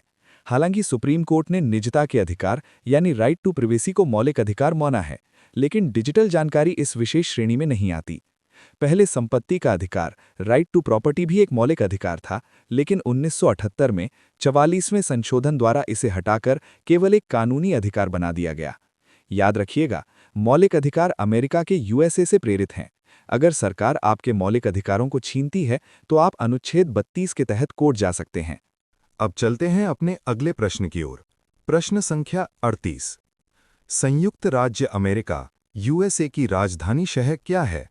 विकल्प हैं ए न्यूयॉर्क, बी वॉशिंगटन डीसी, सी शिकागो, डी सैन फ्रांसिस्को। इसका सही जवाब है बी वॉशिंगटन डीसी। अब चलिए इसके बारे में विस्तार से जानते हैं। अक्सर जब हम फिल्मों में अमेरिका देखते हैं तो हमें न्यूयॉर्क ही सबसे पहले याद आता है, लेकिन राजनीतिक रूप से वॉशिंगटन डीसी वहां का सबसे महत्वपूर्ण केंद्र है। वॉशिंगटन डीसी अमेरिका की प्रशासनिक राजधानी है। यहां अमेरिकी राष्ट्रपति का घर व्हाइट हाउस और वहां की संसद कैपिटल बिल्डिंग स्थित है। वॉशिंगटन डीसी का नाम अमेरिका के पहले राष्ट्रपति जॉर्ज वॉशिंगटन के सम्मान में रखा गया था। यहां डीसी का पूरा नाम डिस्ट्रिक्ट ऑफ कोलंबिया है। पूरी दुनिया की अर्थव्यवस्था को चलाने वाली दो सबसे बड़ी संस्थाओं के हेडक्वार्टर भी इसी शहर में हैं, विश्व बैंक और अंतर्राष्ट्रीय मुद्रा कोष। अन्य विकल्पों के बारे में, शिकागो ये अपने आर्किटेक्चर और स्वामी विवेकानंद के ऐतिहासिक भाषण के लिए जाना जाता है। सैन फ्रांसिस्को ये कैलिफोर्निया में है और अपनी गोल्डन गेट ब्रिज के लिए मशहूर है। इसके पास ही सिलिकॉन वैली है, जहां गूगल और एप्पल जैसी कंपनियां हैं। अब चलते हैं अपने अगले प्रश्न की ओर। प्रश्न संख्या 39। कोर्तोलो कोमुलो कविता की रचना किसने की थी? विकल्प हैं ए नीलमणि फूकन, बी महापुरुष माधव देव, सी श्रीमंत शंकर देव, डी नवकांत बरुआ। इसका सही जवाब है सी श्रीमंत शंकर देव। अब चलिए इसके बारे में विस्तार से जानते हैं। श्रीमंत शंकर देव असम के इतिहास के सबसे प्रभावशाली व्यक्तित्व हैं। उन्हें असमिया राष्ट्र का जनक और वहां की संस्कृति का आधार माना जाता है। कोर्तोलो कोमोलो कोई साधारण कविता नहीं है। इसके पीछे एक बहुत ही रोचक तथ्य है। कहा जाता है कि जब शंकर देव अपनी शिक्षा प्राप्त कर रहे थे, तब उन्होंने अपने गुरु महेंद्र कंदली को प्रभावित करने के लिए ये कविता लिखी थी। इसकी सबसे बड़ी खासियत यह है कि ये व्यंजन प्रधान है, यानी इस पूरी कविता को लिखते समय शंकर देव ने किसी भी स्वर चिन्ह यानी वॉवल साइंस, अकार, एकार आदि का प्रयोग नहीं किया था, केवल अकार का उपयोग हुआ है। कोर्तोलो कोमोलो उनकी पहली और सबसे चमत्कारिक रचना मानी जाती है। श्रीमंत शंकरदेव कौन थे? वे 15वीं-16वीं शताब्दी के एक महान संत, कवि, नाटककार और समाज सुधारक थे। उन्होंने असम में एक शरण नाम धर्म यानी नियो वैष्णवाइट मूवमेंट की शुरुआत की। उन्होंने सत्र और नामघर जैसी संस्थाओं की नींव रखी, जो आज भी असमिया समाज की रीढ़ हैं। उनके अन्य योगदान: बोरगीत, उन्होंने और उनके प्रिय शिष्य माधव देव ने मिलकर इन भक्ति गीतों की रचना की। अंकिया नाट, जो आज भारत के 8 शास्त्रीय नृत्यों में से एक है, उसका श्रेय भी शंकर देव को ही जाता है। अन्य विकल्पों के बारे में, माधव देव, बी, ये शंकर देव के सबसे प्रमुख शिष्य थे। उन्होंने प्रसिद्ध नाम घोष की रचना की थी। नीलमणि फूकन, ए, ये आधुनिक असमिया कवि थे जिन्हें ज्ञानपीठ पुरस्कार से सम्मानित किया गया था। अब चलते हैं अपने अगले प्रश्न की ओर। प्रश्न संख्या 40। माघ बिहू किस महीने में मनाए जाने वाला त्योहार है? विकल्प है अप्रैल, जनवरी, अक्टूबर या मार्च। इसका सही जवाब है बी, जनवरी। अब चलिए इसके बारे में विस्तार से जानते हैं। असम में बिहू साल में 3 बार मनाया जाता है और माघ बिहू उनमें से एक है, जो अपनी भव्यता और लजीज खानपान के लिए जाना जाता है। माघ बिहू क्या है? इसे भोगली बिहू के नाम से भी जाना जाता है। भोग का अर्थ होता है खानपान और आनंद। चूंकि ये फसल कटने के बाद मनाया जाता है, इसलिए घरों में अनाज और खुशहाली प्रचुर मात्रा में होती है। इस बिहू की जान इसके पकवान हैं। लोग विभिन्न प्रकार के पीठा, तिल लारू और गुड़ दही चिरा का आनंद लेते हैं। दिलचस्प बात यह है कि जब असम में माघ बिहू मनाया जाता है, उसी समय भारत के अन्य राज्यों में भी फसल उत्सव मनाए जाते हैं, जैसे उत्तर भारत में मकर संक्रांति, पंजाब में लोहड़ी, तमिलनाडु में पोंगल। मुख्य आकर्षण: भेलाघर, त्योहार से एक रात पहले, जिसे उरुका कहते हैं, लोग बांस और पुआल से एक अस्थायी घर बनाते हैं जिसे भेलाघर कहते हैं। वहां सब मिलकर सामूहिक भोज करते हैं। मेजी, अगली सुबह यानी माघ बिहू के दिन लोग स्नान करके मेजी यानी लकड़ी और पुआल के ढेर में आग लगाते हैं और अग्नि देवता से आशीर्वाद मांगते हैं। अन्य दो बिहू कौन से हैं? बोहाग बिहू यानी रंगाली बिहू, ये अप्रैल के मध्य में मनाया जाता है। ये असमिया नववर्ष की शुरुआत है। काटी बिहू यानी कोंगाली बिहू, ये अक्टूबर के मध्य में मनाया जाता है। ये शांति और प्रार्थना का समय होता है क्योंकि उस समय गोदाम खाली होते हैं। अब चलते हैं अपने अगले प्रश्न की ओर। प्रश्न संख्या 41। महात्मा गांधी का वास्तविक नाम यानी रियल नेम क्या था? विकल्प हैं: ए. मोहनदास कुमार गांधी, बी. मोहन सिंह करमचंद गांधी, सी. मोहनदास करम सिंह गांधी, डी. मोहनदास करमचंद गांधी। इसका सही जवाब है डी. मोहनदास करमचंद गांधी। अब चलिए महात्मा गांधी के बारे में विस्तार से जानते हैं। गांधी जी का पूरा नाम मोहनदास करमचंद गांधी था। इसमें मोहनदास उनका अपना नाम था और करमचंद उनके पिता का नाम था। गुजरात में पिता का नाम मध्य नाम के रूप में लगाने की परंपरा है। उनका जन्म 2 अक्टूबर 1869 को गुजरात के पोरबंदर में हुआ था। उनके पिता करमचंद गांधी पोरबंदर के दीवान थे और उनकी माता का नाम पुतलीबाई था, जो बहुत धार्मिक स्वभाव की थीं। उन्हें महात्मा की उपाधि रविंद्रनाथ टैगोर ने दी थी। दुनिया उन्हें प्यार से बापू भी कहती है। उनके नेतृत्व में हुए कुछ प्रमुख आंदोलन थे: चंपारण सत्याग्रह 1917, असहयोग आंदोलन 1920, दांडी यात्रा या नमक सत्याग्रह 1930, भारत छोड़ो आंदोलन 1942। शहादत और सम्मान: 30 जनवरी 1948 को नाथूराम गोडसे ने उनकी हत्या कर दी। इस दिन को भारत में शहीद दिवस के रूप में मनाया जाता है। याद रखिएगा, गांधी जी की समाधि दिल्ली में स्थित है, जिसे राजघाट कहा जाता है। उनकी आत्मकथा का नाम है सत्य के साथ मेरे प्रयोग, यानी माई एक्सपेरिमेंट्स विथ ट्रूथ। अब चलते हैं अपने अगले प्रश्न की ओर। प्रश्न संख्या 42। कलिंग युद्ध यानी कलिंगा वॉर में कौन शामिल था? विकल्प हैं: ए.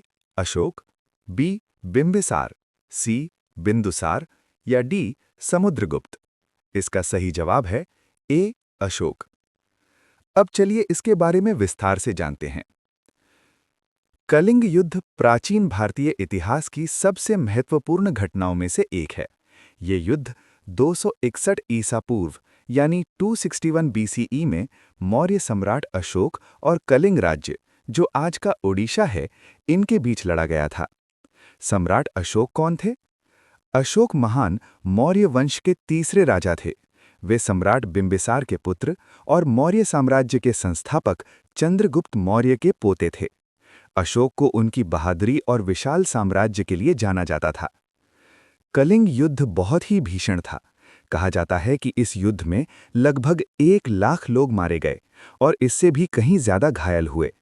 दया नदी के किनारे हुए इस नरसंहार को देखकर अशोक का दिल दहल गया। उन्होंने महसूस किया कि युद्ध केवल विनाश लाता है। यही वो क्षण था जब अशोक ने भेरी घोष यानी युद्ध की घोषणा को त्याग कर धम्म घोष यानी शांति और धर्म की राह को अपना लिया। उन्होंने भविष्य में कभी युद्ध न करने की प्रतिज्ञा की और बौद्ध धर्म अपना लिया। युद्ध के बाद अशोक ने शांति, अहिंसा और प्रेम का संदेश फैलाने के लिए दुनिया भर में श्रीलंका, ग्रीस आदि में दूत भेजे। उन्होंने चट्टानों और स्तंभों पर शिलालेख लिखवाए, जिन्हें अशोक के शिलालेख कहा जाता है। हमारा राष्ट्रीय प्रतीक अशोक स्तंभ इन्हीं की देन है। अन्य विकल्पों के बारे में जानते हैं। बिंबिसार यानी बी, ये हर्यक वंश के संस्थापक थे और मगध के शुरुआती महान राजाओं में से एक थे। वे अशोक से बहुत पहले हुए थे। बिंदुसार यानी सी, ये अशोक के पिता थे। उन्हें अमित्रघात यानी शत्रुओं का नाश करने वाला कहा जाता था। समुद्रगुप्त यानी डी, ये गुप्त वंश के राजा थे। इन्हें उनकी सैन्य विजयों के कारण भारत का नेपोलियन कहा जाता है। अब चलते हैं अपने अगले प्रश्न की ओर। प्रश्न संख्या 43। प्रथम मुगल सम्राट, फर्स्ट मुगल एम्परर कौन था? विकल्प हैं ए. हुमायूं, बी. औरंगजेब, सी. बाबर, डी. अकबर। इसका सही जवाब है सी. बाबर। अब चलिए इसके बारे में विस्तार से जानते हैं। मुगल साम्राज्य की स्थापना भारत के इतिहास की एक युगांतकारी घटना थी। बाबर का पूरा नाम ज़हीर-उद-दीन मोहम्मद बाबर था। वो मध्य एशिया, वर्तमान उज़्बेकिस्तान के फरगना राज्य का शासक था। वो चंगेज़ खान और तैमूर लंग के दोनों महान विजेताओं का वंशज था। बाबर ने 1526 में पानीपत के पहले युद्ध में दिल्ली के सुल्तान इब्राहिम लोदी को हराया था। इस जीत के साथ ही भारत में दिल्ली सल्तनत का अंत हुआ और मुगल साम्राज्य की नींव पड़ी। बाबर की जीत का मुख्य कारण उसका अनुशासित तोपखाना, आर्टिलरी और तुलुगमा युद्ध नीति थी। उसने तुर्की भाषा में अपनी आत्मकथा लिखी थी जिसे बाबरनामा कहा जाता है। हुमायूं ए. बाबर का बेटा और दूसरा मुगल सम्राट। अकबर डी. हुमायूं का बेटा और तीसरा सम्राट। औरंगजेब बी. छठा प्रमुख मुगल सम्राट। याद रखने का एक आसान ट्रिक या शब्द है BHASJA। B. Babur, H. Humayun, A. Akbar, J. Jahangir, S. Shahjahan, A. Aurangzeb. अब चलते हैं अपने अगले प्रश्न की ओर। प्रश्न संख्या 44। बांग्लादेश का निर्माण कब हुआ था? विकल्प हैं 1947, 1962, 1951, द 1971। इसका सही जवाब है द 1971। अब चलिए इसके बारे में विस्तार से जानते हैं। बांग्लादेश का उदय दुनिया के नक्शे पर एक बहुत बड़ी घटना थी, जिसमें भारत की भूमिका बहुत महत्वपूर्ण रही। 1947 में जब भारत और पाकिस्तान का बंटवारा हुआ, तब पाकिस्तान के दो हिस्से थे, पश्चिमी पाकिस्तान, आज का पाकिस्तान, और पूर्वी पाकिस्तान, आज का बांग्लादेश। दोनों के बीच की दूरी लगभग 1600 किलोमीटर थी और बीच में भारत स्थित था। पश्चिमी पाकिस्तान के शासक पूर्वी पाकिस्तान के लोगों, जो बंगाली बोलते थे, उन पर अपनी नीतियां और उर्दू भाषा थोपने की कोशिश करता था। वहां के लोगों के साथ आर्थिक और राजनीतिक भेदभाव होता था। इसके खिलाफ शेख मुजीबुर रहमान, जिन्हें बंग बंधु कहा जाता है, उनके नेतृत्व में आंदोलन शुरू हुआ।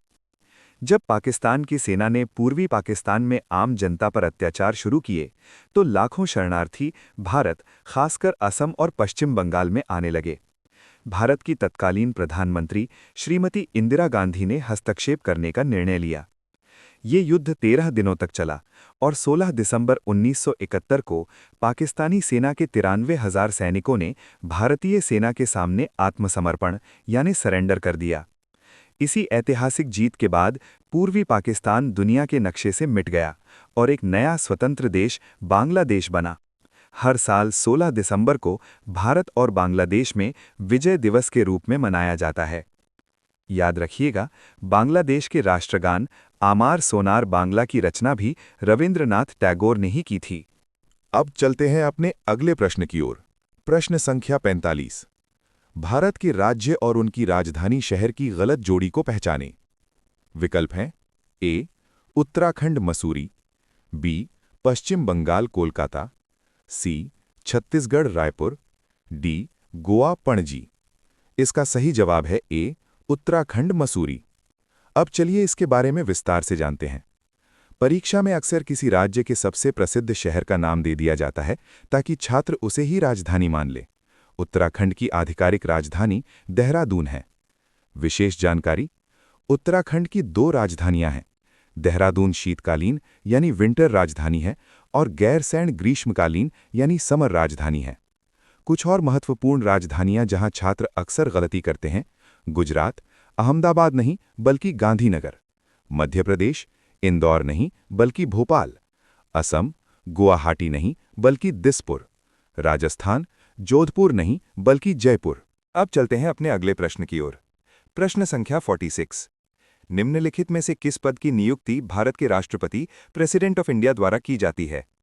विकल्प हैं ए. किसी राज्य का राज्यपाल, बी. किसी राज्य का मुख्यमंत्री, सी. विधानसभा का अध्यक्ष, डी. किसी राज्य का कैबिनेट मंत्री। इसका सही जवाब है ए. किसी राज्य का राज्यपाल। अब चलिए इसके बारे में विस्तार से जानते हैं। भारतीय संविधान में राष्ट्रपति को देश का प्रमुख माना गया है और वे कई महत्वपूर्ण पदों पर नियुक्तियां करते हैं। संविधान के अनुच्छेद 155 यानी आर्टिकल 155 के तहत किसी भी राज्य के राज्यपाल की नियुक्ति सीधे भारत के राष्ट्रपति द्वारा की जाती है। राज्यपाल राज्य का संवैधानिक प्रमुख होता है और केंद्र सरकार के प्रतिनिधि के रूप में कार्य करता है। राज्यपाल का कोई निश्चित कार्यकाल नहीं होता, आमतौर पर 5 साल माना जाता है। वे राष्ट्रपति के प्रसाद पर्यंत पद पर बने रहते हैं। इसका मतलब है कि राष्ट्रपति उन्हें कभी भी हटा सकते हैं। अन्य विकल्पों के बारे में जानते हैं। मुख्यमंत्री।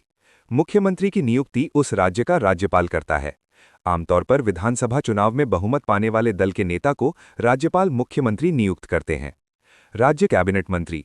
इनकी नियुक्ति भी राज्यपाल ही करते हैं, लेकिन मुख्यमंत्री की सलाह पर। विधानसभा अध्यक्ष। इनका चुनाव विधानसभा के सदस्यों द्वारा अपने बीच में से ही किया जाता है। इन्हें नियुक्त नहीं किया जाता, बल्कि निर्वाचित यानी इलेक्ट किया जाता है। राष्ट्रपति द्वारा नियुक्त अन्य प्रमुख पद। प्रधानमंत्री और केंद्रीय मंत्री, सुप्रीम कोर्ट और हाई कोर्ट के जज, भारत के मुख्य चुनाव आयुक्त यानी सीएजी।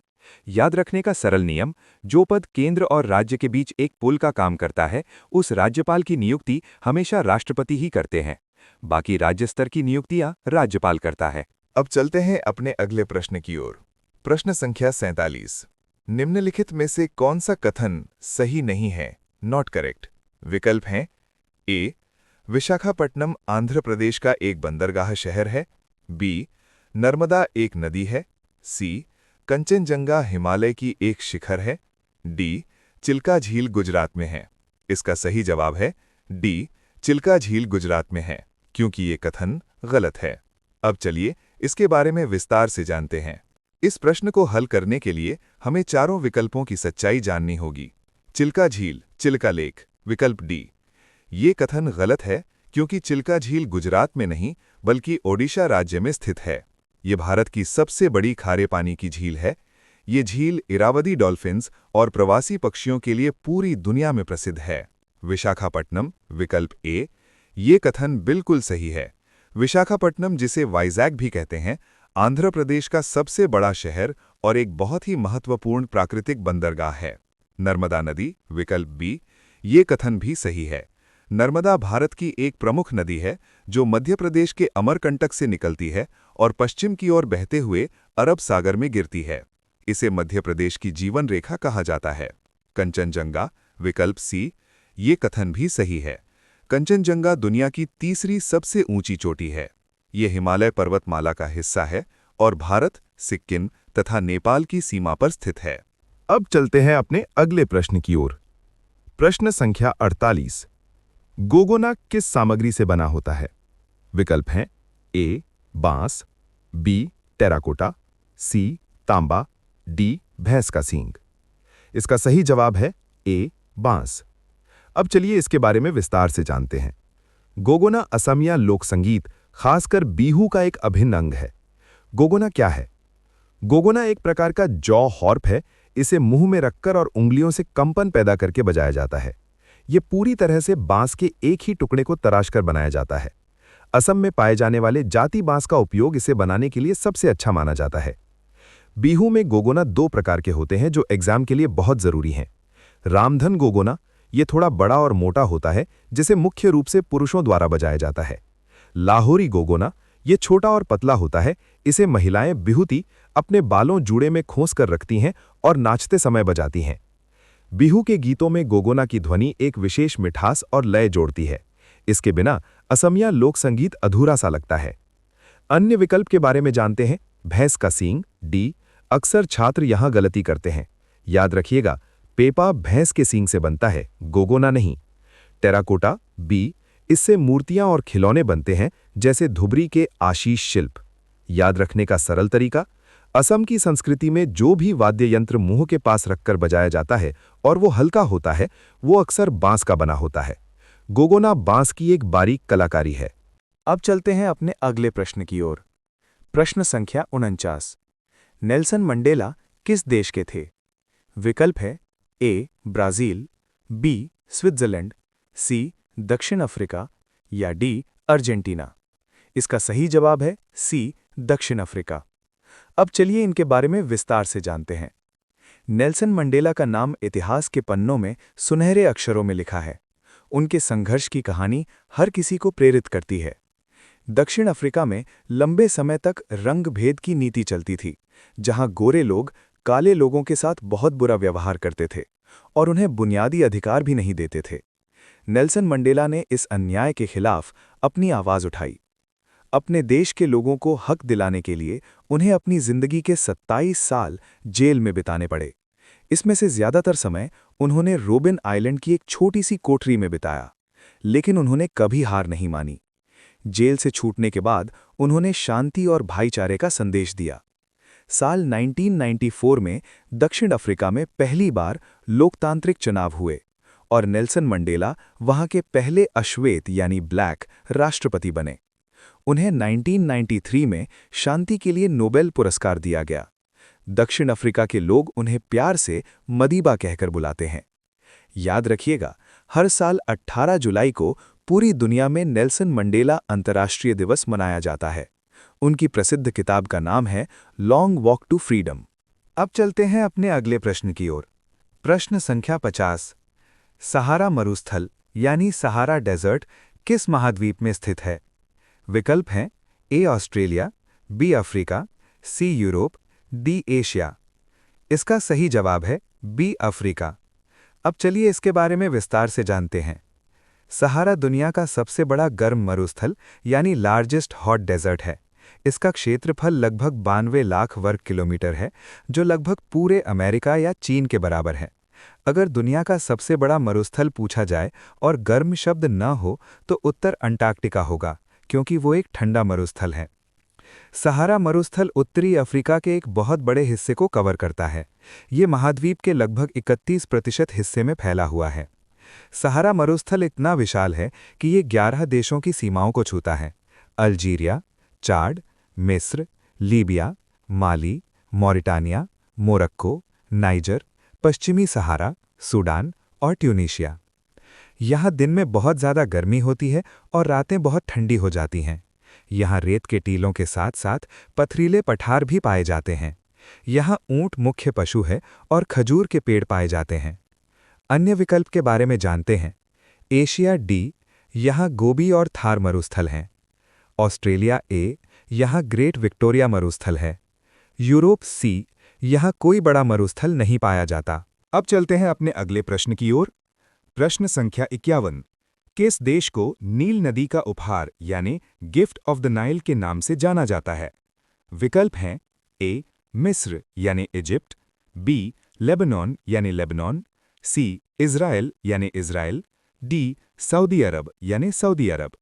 इसका सही जवाब है ए मिस्र यानी इजिप्ट। अब चलिए इसके बारे में विस्तार से जानते हैं। प्राचीन यूनानी इतिहासकार हेरोडोटस ने सबसे पहले मिस्र को नील नदी का उपहार कहा था। उनका मानना था कि नील नदी के बिना मिस्र का अस्तित्व ही नहीं होता। मिस्र का अधिकांश हिस्सा सहारा रेगिस्तान का भाग है, जहां पानी की बहुत कमी है। नील नदी इस सूखे इलाके के बीच से बहती है और जीवन प्रदान करती है। मिस्र की लगभग पूरी आबादी इसी नदी के किनारों पर बसी है।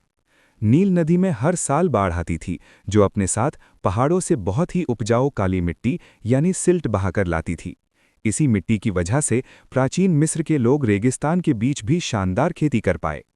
नील नदी दुनिया की सबसे लंबी नदी है, लगभग 6,650 किलोमीटर। ये अफ्रीका महाद्वीप के कई देशों से होकर बहती है और अंत में भूमध्य सागर में गिरती है।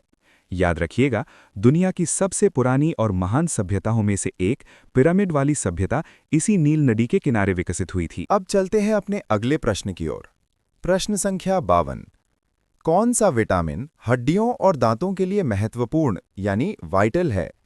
विकल्प हैं A vitamin D, B vitamin B, C vitamin C, D vitamin ए।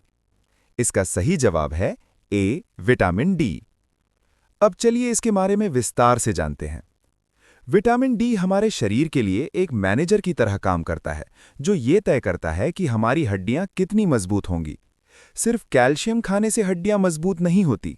हमारे शरीर को भोजन से कैल्शियम यानी कैल्शियम और फास्फोरस सोखने के लिए विटामिन डी की जरूरत होती है।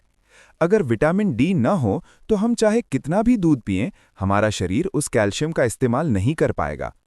विटामिन डी की सबसे बड़ी खासियत ये है कि हमारा शरीर इसे खुद बना सकता है। जब सूरज की रोशनी हमारी त्वचा पर पड़ती है तो हमारा शरीर विटामिन डी का निर्माण शुरू कर देता है। इसीलिए इसे सनशाइन विटामिन भी कहते हैं। सुबह की 10-15 मिनट की धूप आपके शरीर के लिए विटामिन डी का सबसे अच्छा और मुफ्त स्रोत है। विटामिन डी की कमी से होने वाले रोग हैं रिकेट्स, जो बच्चों में होता है जिससे उनकी हड्डियां नरम और टेढ़ी हो जाती हैं, और ऑस्टियोमलेशिया, जो वयस्कों में होता है जिससे हड्डियां कमजोर और दर्दनाक हो जाती हैं। अन्य विकल्पों के बारे में जानते हैं। विटामिन ए, ये हमारी आंखों की रोशनी और त्वचा के लिए जरूरी है। इसकी कमी से रतौंधी यानी नाइट ब्लाइंडनेस होती है। विटामिन सी, ये मसूड़ों के स्वास्थ्य और घाव भरने के लिए जरूरी है। इसकी कमी से स्कर्वी रोग होता है। विटामिन बी, ये ऊर्जा और तंत्रिका तंत्र यानी नर्वस सिस्टम के लिए जरूरी है। इसकी कमी से बेरी-बेरी जैसे रोग हो सकते हैं। अब चलते हैं अपने अगले प्रश्न की ओर। प्रश्न संख्या 53। सवाल है, एक वयस्क मनुष्य के लिए सामान्य रक्तचाप यानी नॉर्मल ब्लड प्रेशर का मान क्या है? विकल्प हैं A 65/85 millimetre HG, B 95/155 millimetre HG, C 80/120 millimetre HG, D 65/140 millimetre HG. इसका सही जवाब है सी 80/120 मिलीमीटर एचजी। अब चलिए इसके बारे में विस्तार से जानते हैं। रक्तचाप या ब्लड प्रेशर बीपी वो दबाव है जो हमारा खून धमनियों यानी आर्टरीज की दीवारों पर डालता है। इसे 2 नंबरों में मापा जाता है। पहला, सिस्टोलिक, ये वो दबाव है जब आपका हृदय धड़कता है और शरीर में खून पंप करता है। एक स्वस्थ व्यक्ति में ये लगभग 120 होना चाहिए। दूसरा, डायस्टोलिक, ये वो दबाव है जब हृदय 2 धड़कनों के बीच आराम करता है। एक स्वस्थ व्यक्ति में ये लगभग 80 होना चाहिए। मापने की इकाई और उपकरण। रक्तचाप को mmHg यानी मिलीमीटर ऑफ मर्क्यूरी में मापा जाता है। जिस मशीन से डॉक्टर इसे मापते हैं उसे स्फिग्मोमैनोमीटर कहा जाता है। हाई और लो ब्लड प्रेशर। हाइपरटेंशन यानी हाई बीपी, अगर ये मान लगातार 140/90 से ऊपर रहता है तो इसे उच्च रक्तचाप कहते हैं, जो दिल की बीमारियों के लिए खतरनाक हो सकता है। हाइपोटेंशन यानी निम्न रक्तचाप, अगर ये 90/60 से नीचे गिर जाए तो इसे निम्न रक्तचाप कहते हैं, जिससे चक्कर आ सकते हैं। याद रखने का सरल तरीका, दिल जब जोर से पंप करता है तो नंबर हाई यानी 120 होता है, और जब आराम करता है तो नंबर लो यानी 80 होता है। स्वस्थ रहने के लिए 120/80 एकदम परफेक्ट है। अब चलते हैं अपने अगले प्रश्न की ओर। प्रश्न संख्या 54। महेंद्र सिंह धोनी ने निम्नलिखित में से किस आईपीएल टीम की कप्तानी की? विकल्प है A Mumbai Indians, B Chennai Super Kings, C Rajasthan Royals, D Royal Challengers Bengaluru. इसका सही जवाब है बी चेन्नई सुपर किंग्स। अब चलिए इसके बारे में विस्तार से जानते हैं। 2008 से यानी आईपीएल की शुरुआत से ही धोनी चेन्नई सुपर किंग्स के कप्तान रहे हैं।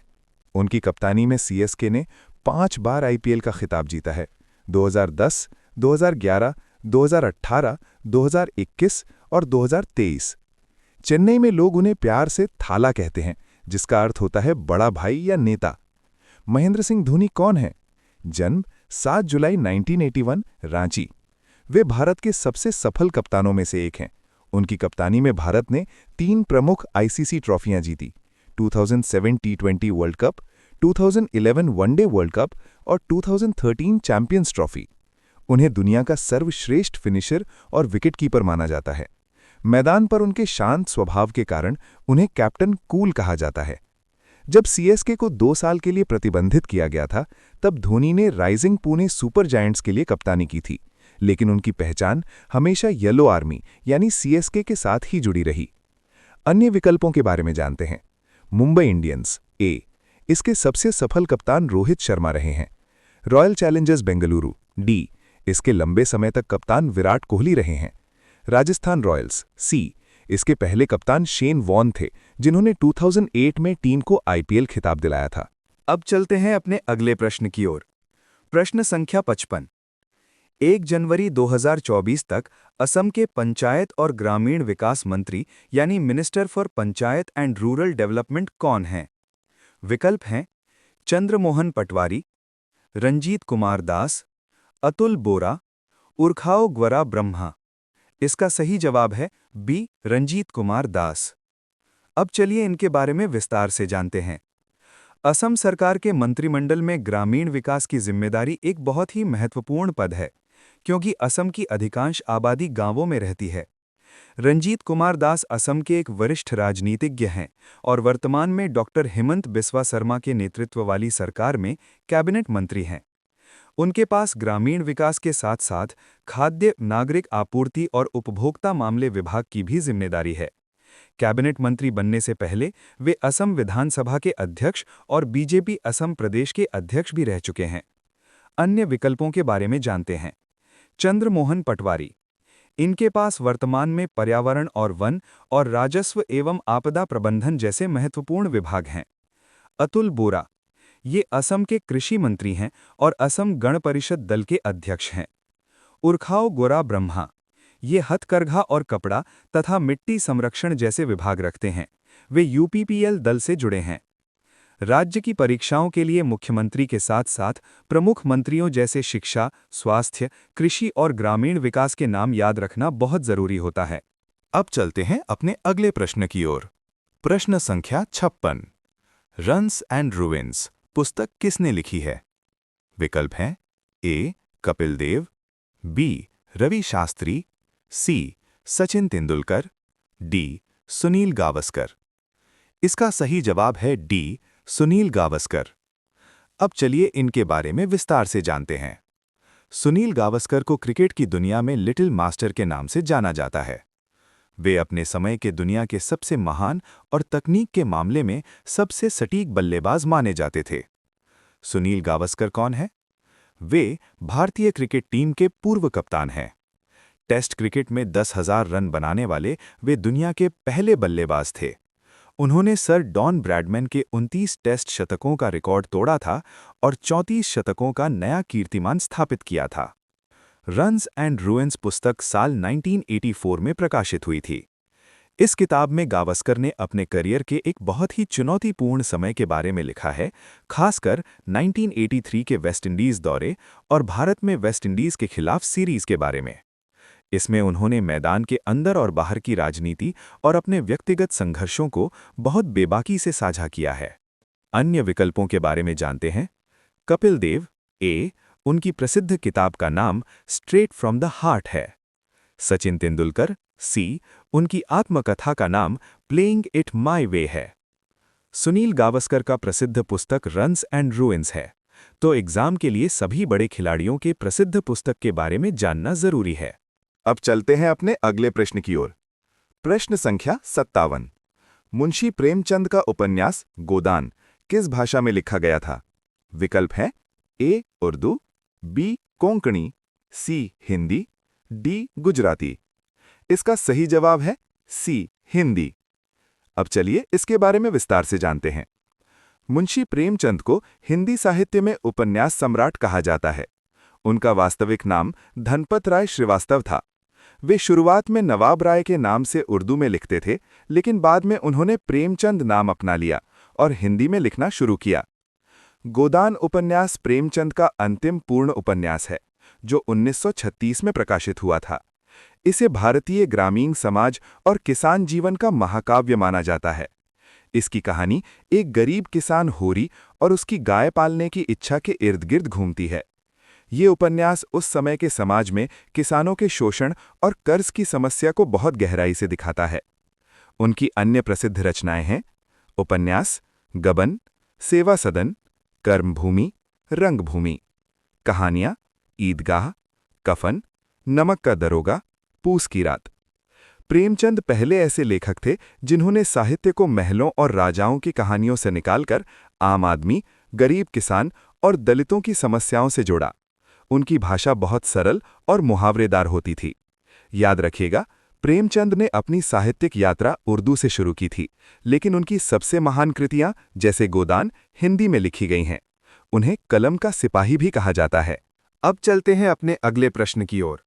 प्रश्न संख्या 58। सुनामी से क्या समझा जाता है?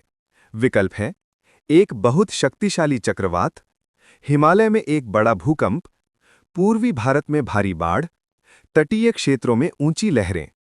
इसका सही जवाब है डी, तटीय क्षेत्रों में ऊंची लहरें। अब चलिए इसके बारे में विस्तार से जानते हैं। सुनामी केवल एक लहर नहीं है, बल्कि ये लहरों की एक पूरी श्रृंखला होती है। सुनामी एक जापानी शब्द है। इसमें सू यानी TSU का अर्थ है बंदरगाह यानी हार्बर, और नामी यानी NAMI का अर्थ है लहर यानी बंदरगाह की ओर आने वाली विनाशकारी लहरें। जब समुद्र के नीचे की जमीन में अचानक हलचल होती है, तो पानी का एक बहुत बड़ा हिस्सा विस्थापित हो जाता है। सुनामी का मुख्य कारण है समुद्र के नीचे आने वाला शक्तिशाली भूकंप। ये सबसे प्रमुख कारण है। समुद्र के अंदर ज्वालामुखी विस्फोट, समुद्र के नीचे भूस्खलन यानी लैंडस्लाइड। गहरे समुद्र में सुनामी की लहरें एक हवाई जहाज की रफ्तार यानी लगभग 800 किलोमीटर प्रति घंटा से चल सकती हैं। जब ये लहरें किनारे की ओर पहुंचती हैं, तो इनकी ऊंचाई बहुत बढ़ जाती है। कभी-कभी ये 30 मीटर यानी 10 मंजिला इमारत से भी ऊंची हो सकती हैं।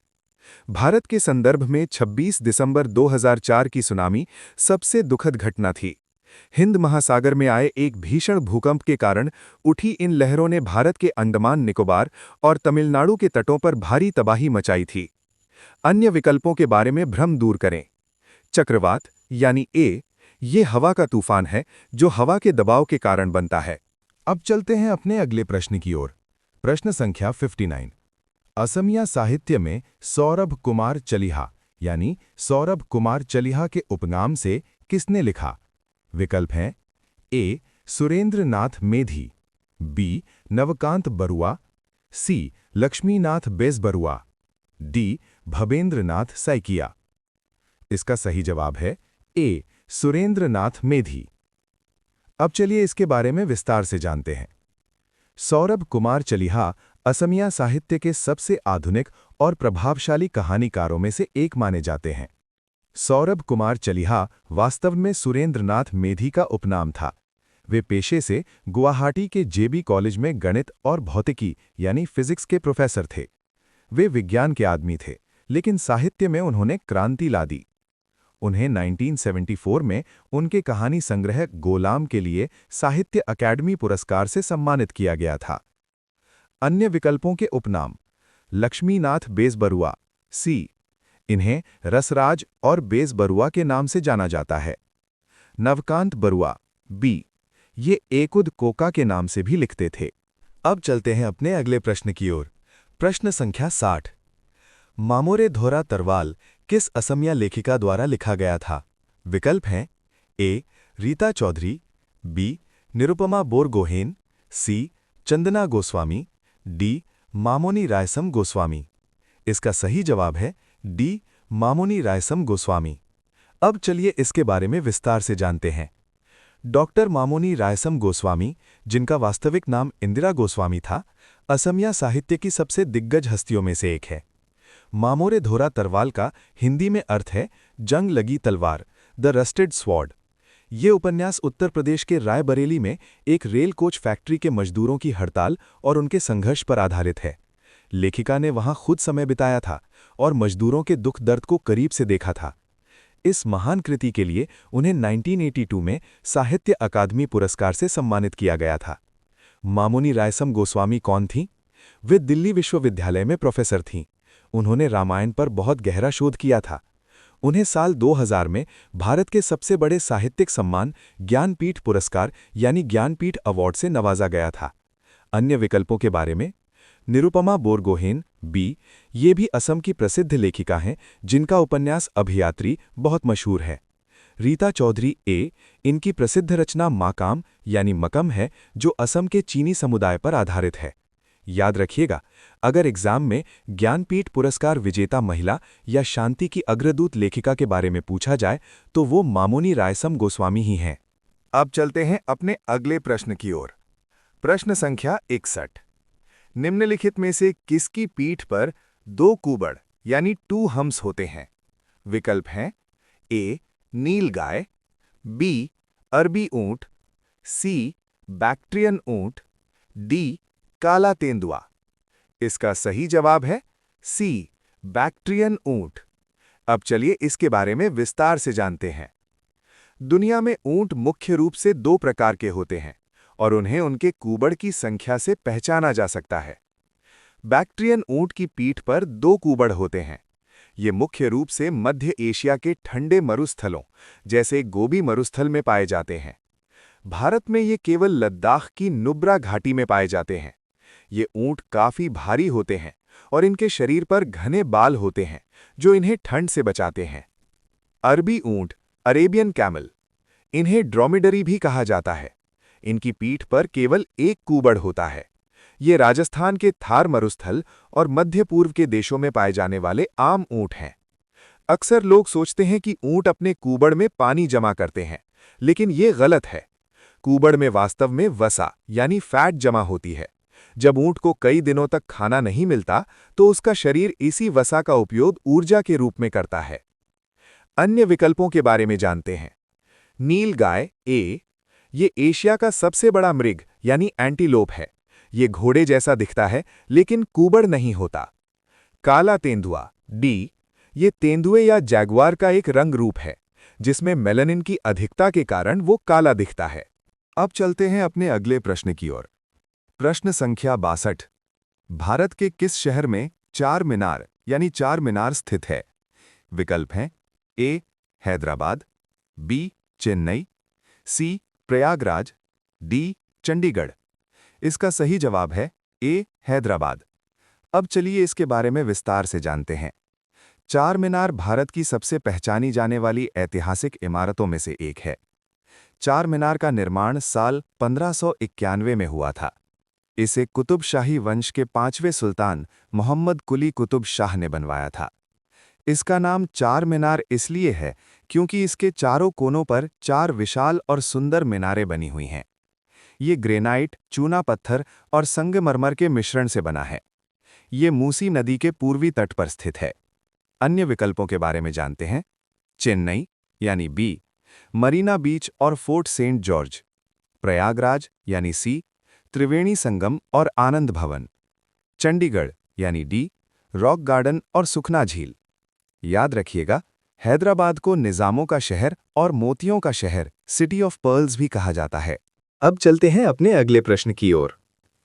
प्रश्न संख्या 63। स्टंपों के बीच क्रिकेट पिच की लंबाई कितनी होती है? विकल्प हैं ए 22 मीटर, बी 22 फुट, सी 22 गज, डी 22 इंच। इसका सही जवाब है सी 22 गज। क्रिकेट की पिच वो आयताकार पट्टी होती है जहां सारा खेल खेला जाता है। इसकी माप अंतर्राष्ट्रीय क्रिकेट परिषद आईसीसी द्वारा तय की जाती है। क्रिकेट पिच की लंबाई 22 गज होती है। ये दूरी एक स्टंप से दूसरे स्टंप के बीच की होती है। अगर हम इसे फुट में मापें तो ये 66 फुट होती है, क्योंकि एक गज बराबर 3 फुट।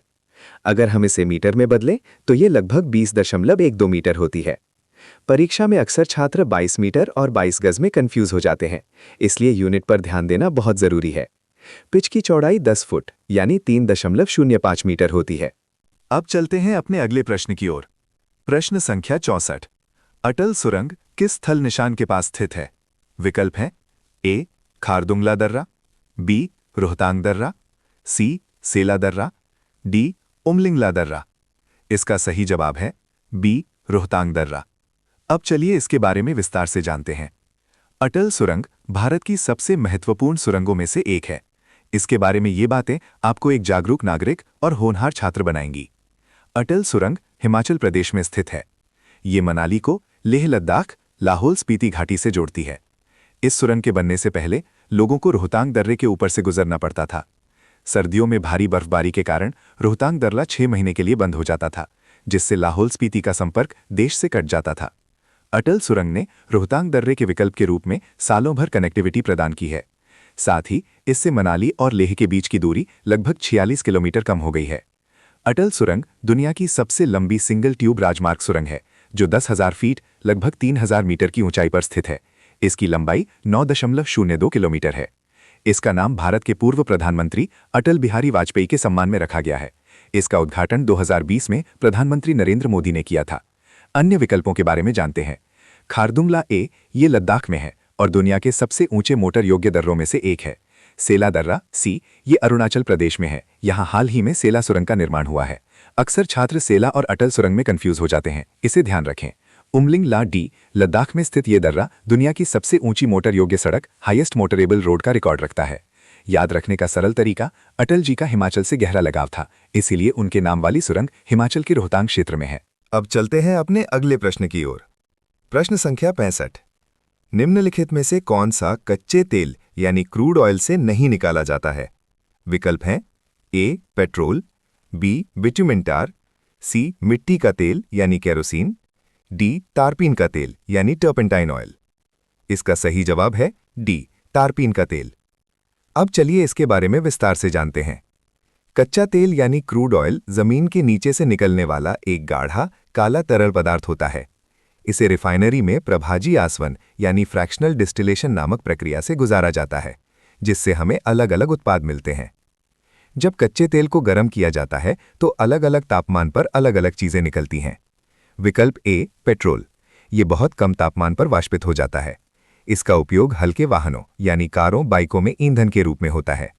विकल्प सी मिट्टी का तेल या केरोसिन, ये पेट्रोल के बाद के चरणों में निकलता है।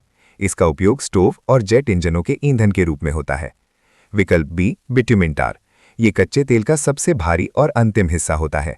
ये गाढ़ा और काला होता है, जिसका उपयोग सड़कें बनाने और छतों को वाटरप्रूफ करने में किया जाता है। तारपीन का तेल क्या है? यही इस सवाल का असली ट्विस्ट है। तारपीन का तेल पेट्रोलियम उत्पाद नहीं है। ये चीड़ के पेड़ों यानी पाइन ट्रीज के राल से प्राप्त किया जाता है। ये एक वनस्पति उत्पाद है। इसका मुख्य उपयोग पेंट को पतला करने और दवाइयों जैसे बाम में किया जाता है। पेट्रोलियम से मिलने वाले अन्य उत्पाद हैं डीजल, ल्यूब्रिकेंट ऑयल यानी स्नेहक तेल, वैक्स यानी मोम और एलपीजी यानी एलपीजी। याद रखने का सरल तरीका, जो चीज़ें ज़मीन की गहराई से निकलने वाले तेल से बनती हैं वे पेट्रोलियम हैं, लेकिन तारपीन हमें पेड़ों से मिलता है, इसलिए ये इस ग्रुप का हिस्सा नहीं है।